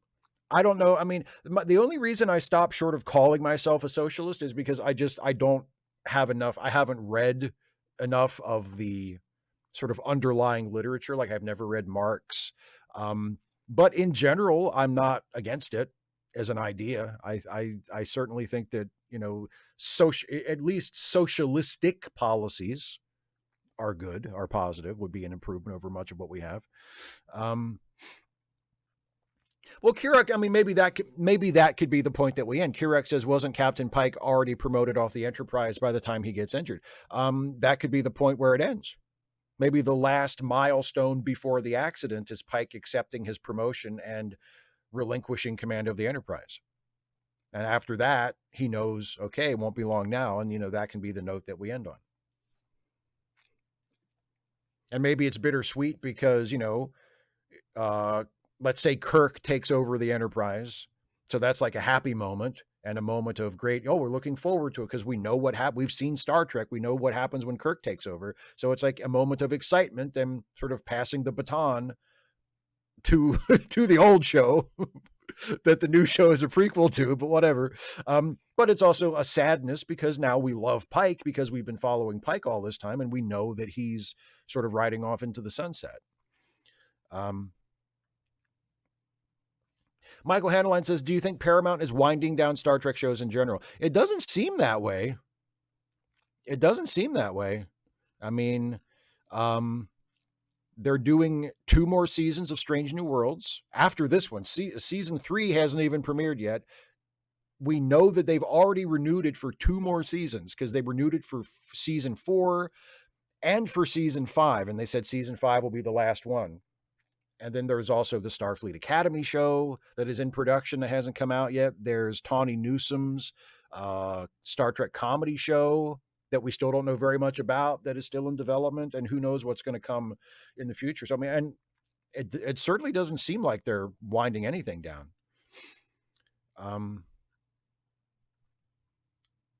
Beeping off into the sunset. God love you, CMAC. Yep. That's exactly what he's doing. He's beeping off into the sunset. Oh, yes. Oh, yes.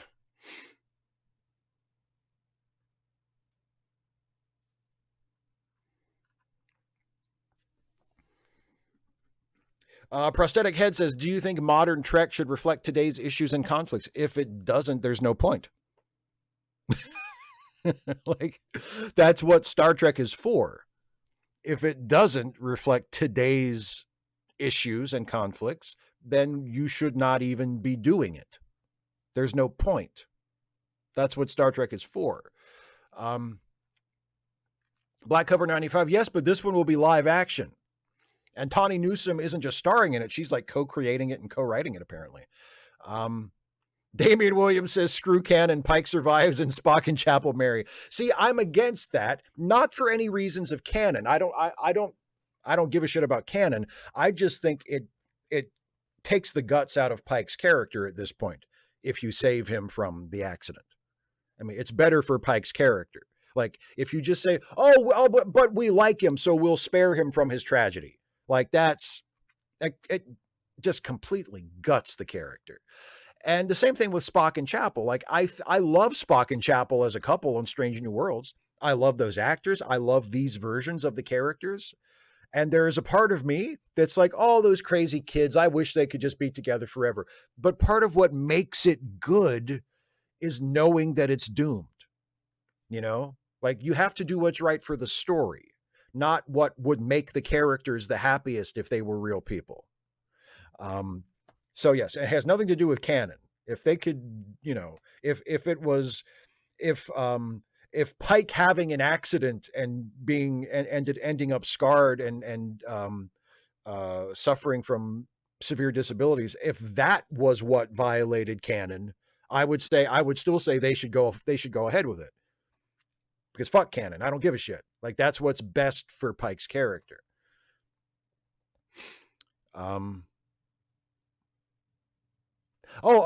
Kirok says, has anyone heard of Shatner returning to Star Trek?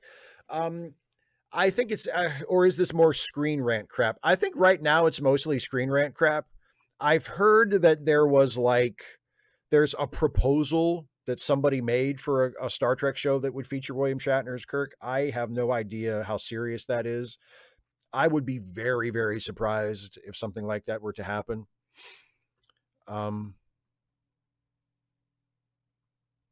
Black Cover 95 says, do you think any Trek scene set in modern times should acknowledge that the Bell riots happened? I think it depends on the needs of the particular story they're telling. I don't think that they should feel obligated to acknowledge it just because it was referenced in another Star Trek show. But if they think it would help the story they're telling to treat the Bell riots as though they happened, then yeah, go for it. Like, I honestly don't have a strong preference one way or the other. I think it really depends completely on the story that they're telling. Yeah, C-Mac, exactly. When you have a known endpoint, it's about tearing our hearts apart, knowing where it goes. Exactly. And with Pike, they twist the knife even more by letting him in on it. That's the thing about Pike, is that not only do we, if you're a Star Trek nerd, like as soon as you see Captain Pike show up in Discovery, you're like, oh, I know what happens to him, right? But not only do you have that pre-existing knowledge that gives him kind of an air of tragedy, but then they find a way to let Pike know that it's coming. So now he knows that he has this grim fate as well, and he chooses to carry on and to make the most of his time and to do as much good as he can possibly do and to have as many adventures as he can possibly have. Like, it adds such a nobility and a poignancy to that character. It is incredibly effective. And to just, pull that rug out at the end and say, oh, but guess what? We're changing history. He escapes the accident. Like, that's ruinous. That's just ruinous. Caleb Horn with a super chat. Thank you very much, my friend. Says, they pull a MASH move. Kirk and crew go off on their 5-year mission or shakedown cruise. Everyone's happy. Then Uhura gets the call. She walks into the briefing room. Admiral Pike has been in an accident. Yeah, they could do it like that. I don't think they need to. Like, I honestly feel like, and again, this is just me. Not everybody sees things the way I do. I really think that when the show ends, when Strange New Worlds ends, it should end on Pike. Like, the last character we see before the last end credits should be Pike, going off in some way to meet his fate.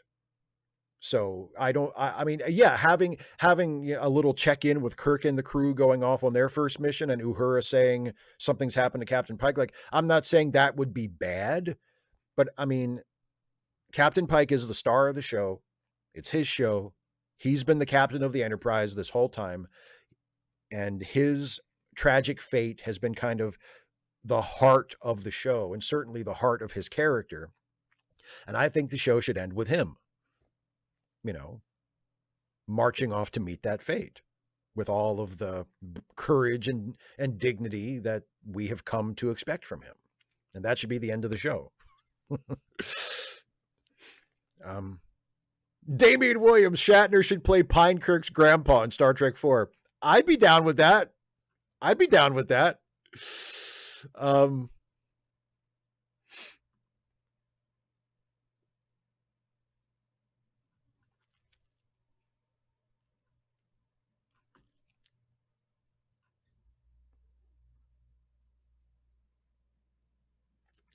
Prosthetic Head says, you want to work on Janeway's Way show?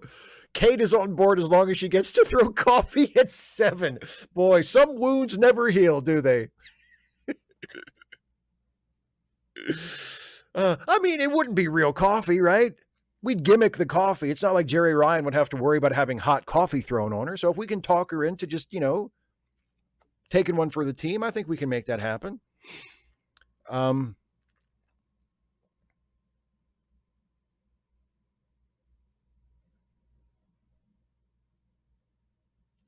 Kirok says, you don't want a Captain April series? You know what? I really like the Strange New Worlds version of Captain April. Like, I think that's a really good take on that character. But yeah, I mean, do I need to see him have his own show? No, no. And I don't need us to keep going backwards. Like, we can, hopefully the next Star Trek show is, especially if whatever the next like ship show is, where it's the captain of the USS whatever and their brave crew. Like, I hope that's, not a prequel to something. I don't really care what part of the timeline it's set in. I don't care what century it is, as long as it's not specifically a prequel to anything. And it would be nice if it was like completely freestanding with original characters. I know I'm just, I'm asking for way too much here. But I would much rather see something like that. Carlisle the Cinephile. Hey, Carlisle. Glad you could make it for the last 10 minutes or so.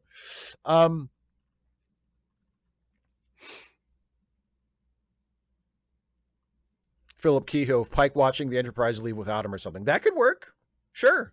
Yeah, that could work. The command has been turned over to the next captain, which I presume would be Kirk. And yeah, the Enterprise is going off and Pike is at the starbase watching it go. Yeah, something like that. Right, CMAC, exactly. We've seen the accident. We don't need to see it again. Just him knowing we're that exactly right. We've seen the accident in Discovery, and we've also seen flashes of it in Strange New Worlds. So we've seen it like in this show, and it's been referenced a bunch. Like, Pike knows it's going to happen. Spock knows it's going to happen. Number One knows it's going to happen. We know it's going to happen. All we need is the occasional reminder, but we don't need to see it. And we certainly don't need to see it in the last episode. We just need to know it's coming and to know that Pike knows, and he's facing it, as forthrightly as he can.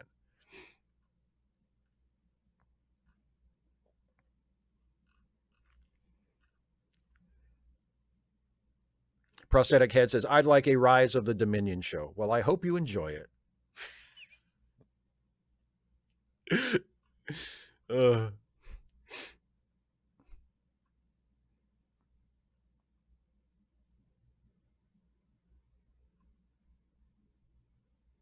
Oh, Carlisle says, I was inspired by your Christopher Reeve tribute and double featured his first two Superman films. Do you prefer the theatrical or Donner version? Of course, I watched the first one for the video that I made, and then I didn't double feature, but I also, not too long after that, I watched Superman 2 as well. I prefer the theatrical version just because the theatrical version is a finished movie, and the Donner cut isn't. I love the Donner cut. I'm glad that we have the Donner cut, but the Donner cut is a reconstruction of a hypothetical movie. I don't think it's fair to look at the Donner cut as a movie.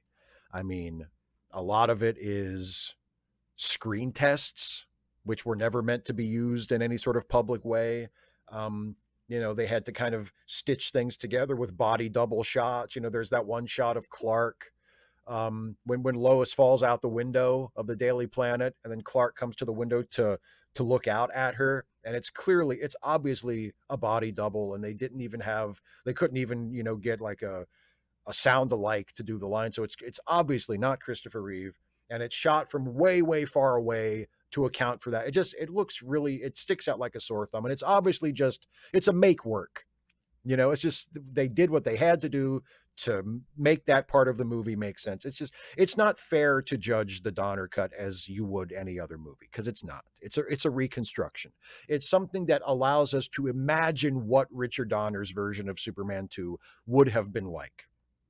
And as that, it is invaluable. I treasure it. I love all the scenes we get, like all the new stuff that we never saw before, and the alternate takes. Like, it's a treasure. But it's not a real movie. Superman 2, the theatrical cut, is a real movie. Would Donner's version have been better than that? I mean, probably, just because I have more. I mean, nothing against Richard Lester. I think he kind of takes an unfair beating from people who prefer Donner. I don't think there's anything wrong with Richard Lester as a filmmaker, and I think his Superman 2 is great. But would I prefer Richard Donner over Richard Lester as a general rule? Yeah. I think Richard Donner was a better filmmaker than Richard Lester was. So would his Superman 2 have been better? I think it probably would have, but we'll never know because we don't have it. We have a reconstruction of it that, allows us to imagine what it would be like.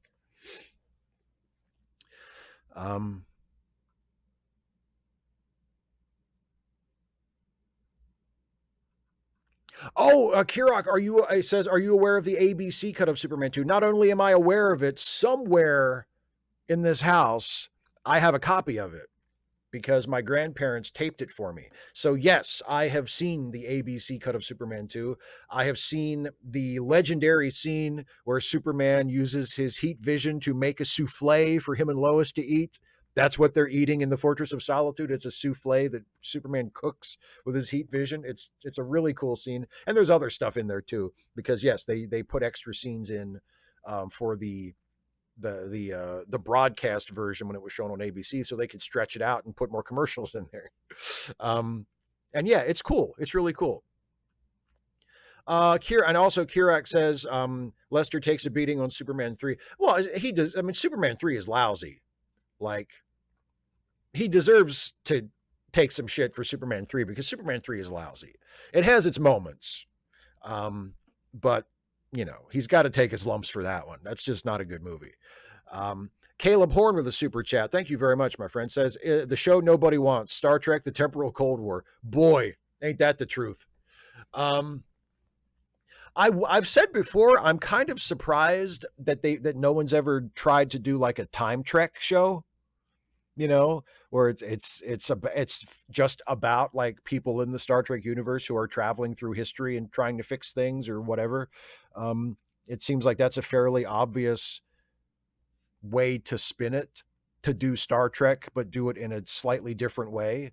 And I'm a little shocked that nobody's done that. But would I want it to specifically be focused on the temporal Cold War that was referenced in Enterprise? God, no. I don't think we need to talk about that at all. Or certainly maybe mention it if you're going to do like a time travel focused Star Trek show, but don't make that the central focus. 285 AD says, did you see My Last Samurai question? I don't think I did. Let me go back and see if I can find it.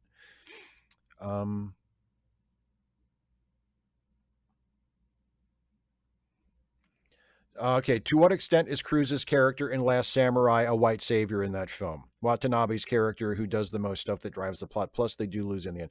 Maybe not white savior, but like, he's the guy, he's like, the movie's about him, right?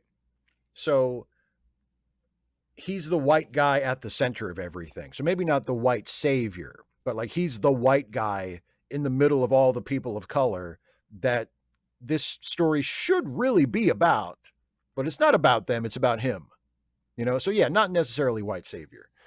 Kirok, yes, Non and the kid. Yeah, Non kills a kid in the ABC cut. Yeah, fucking Non. Okay, we're almost to the end. Let me scroll through and find a couple of comments that I know I've missed. CMAX says, you do love a courtroom episode. I mean, the Janeway court-martial, and you did what to the crew member named Tuvix? And salamander children with a junior officer? Oh, boy. Now we're talking. Okay, super chat from Carlisle, and then I'll do my wrap-up, and then I'll come back and get some final questions and comments. Carlisle says, have you read the Superman 78 comic that picks up where the Reeve films left off? They did one for Keaton's Batman too. They're both pretty enjoyable. I've never read either of them. I keep meaning to check them out because they both look interesting and they've gotten decent reviews. And they look like they're kind of right up my alley. But no, I haven't read either of them, but I am aware of their existence. With your recommendation, I will definitely move them a little further up on my to-read list. Yeah, Michael, exactly. Like a Star Trek version of Legends of Tomorrow. Something like that would be a lot of fun, I think. Okay.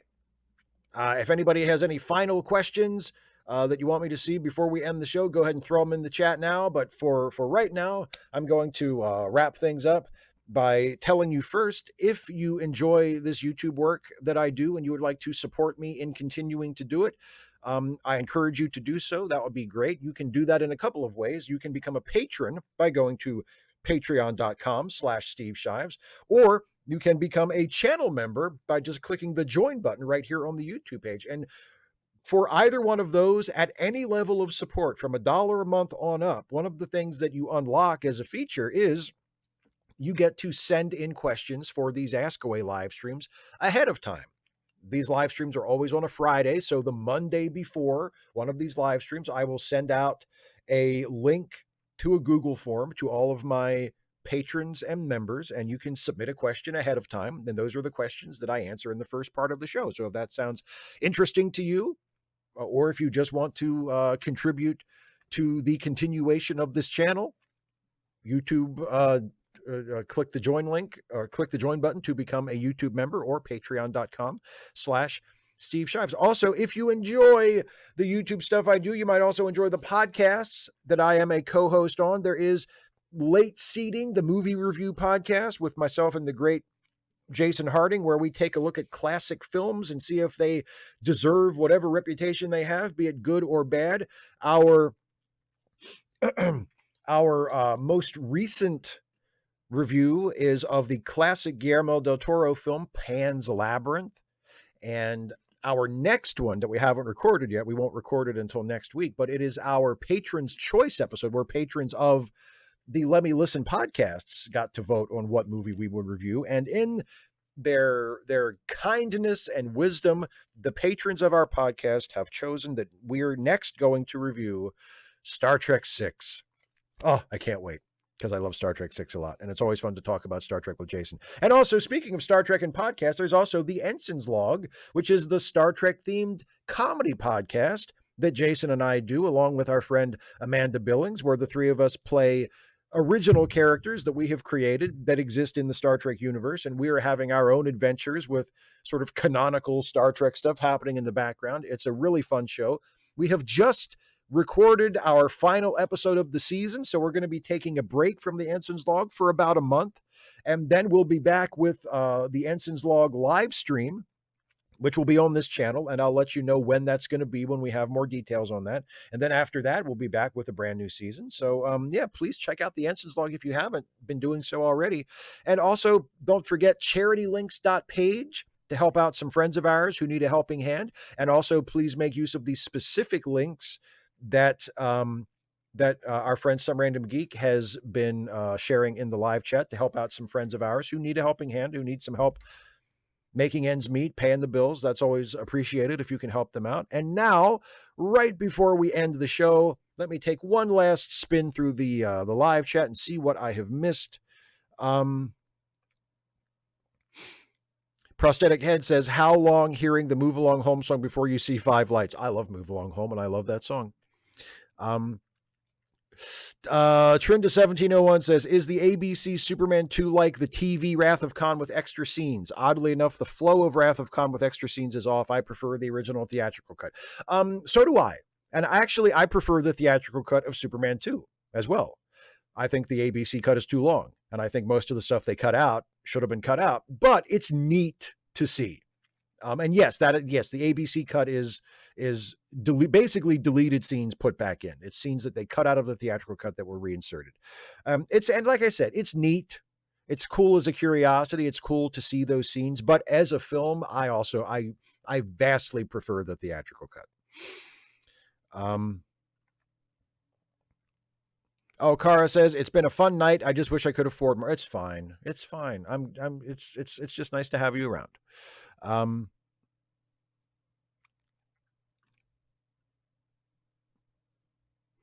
Darth Eddie says, we need another Perfect Strangers video. I'd love to see your analysis of how the show changed and got better or worse as the boys went from working under Twin Cassetti to the Chicago paper and marriage. I feel like I could do some Perfect Strangers videos.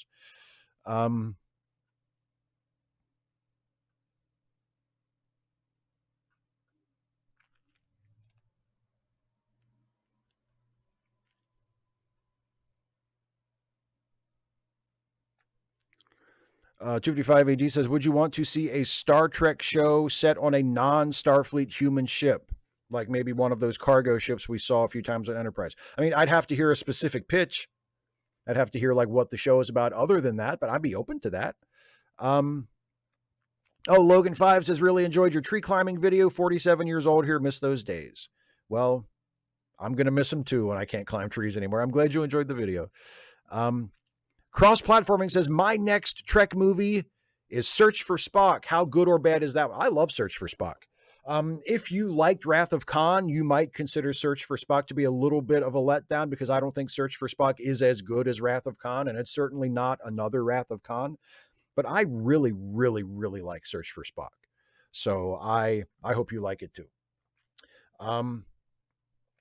William Alexander says, have you ever considered a Star Trek plot that you've always wanted to see made happen? I can't really think of a specific plot. Maybe if I really thought about it, I could come up with something, but nothing jumps immediately to mind. AKA KJB. Good luck. We're all counting on you. And don't call me Shirley. All right, that's it, everybody. I'm calling it a night. Thank you again so much for being here. Thanks for watching. Thanks for those of you who threw in super chats tonight. I really, really appreciate it. Those of you who are patrons and members, I really, really appreciate your support. I could not do this without you. And to all of you who just watch and hit the like button and, share the videos and do all the usual stuff, thank you all so much for your support. And have a good night and have a good weekend. And I will see you next time.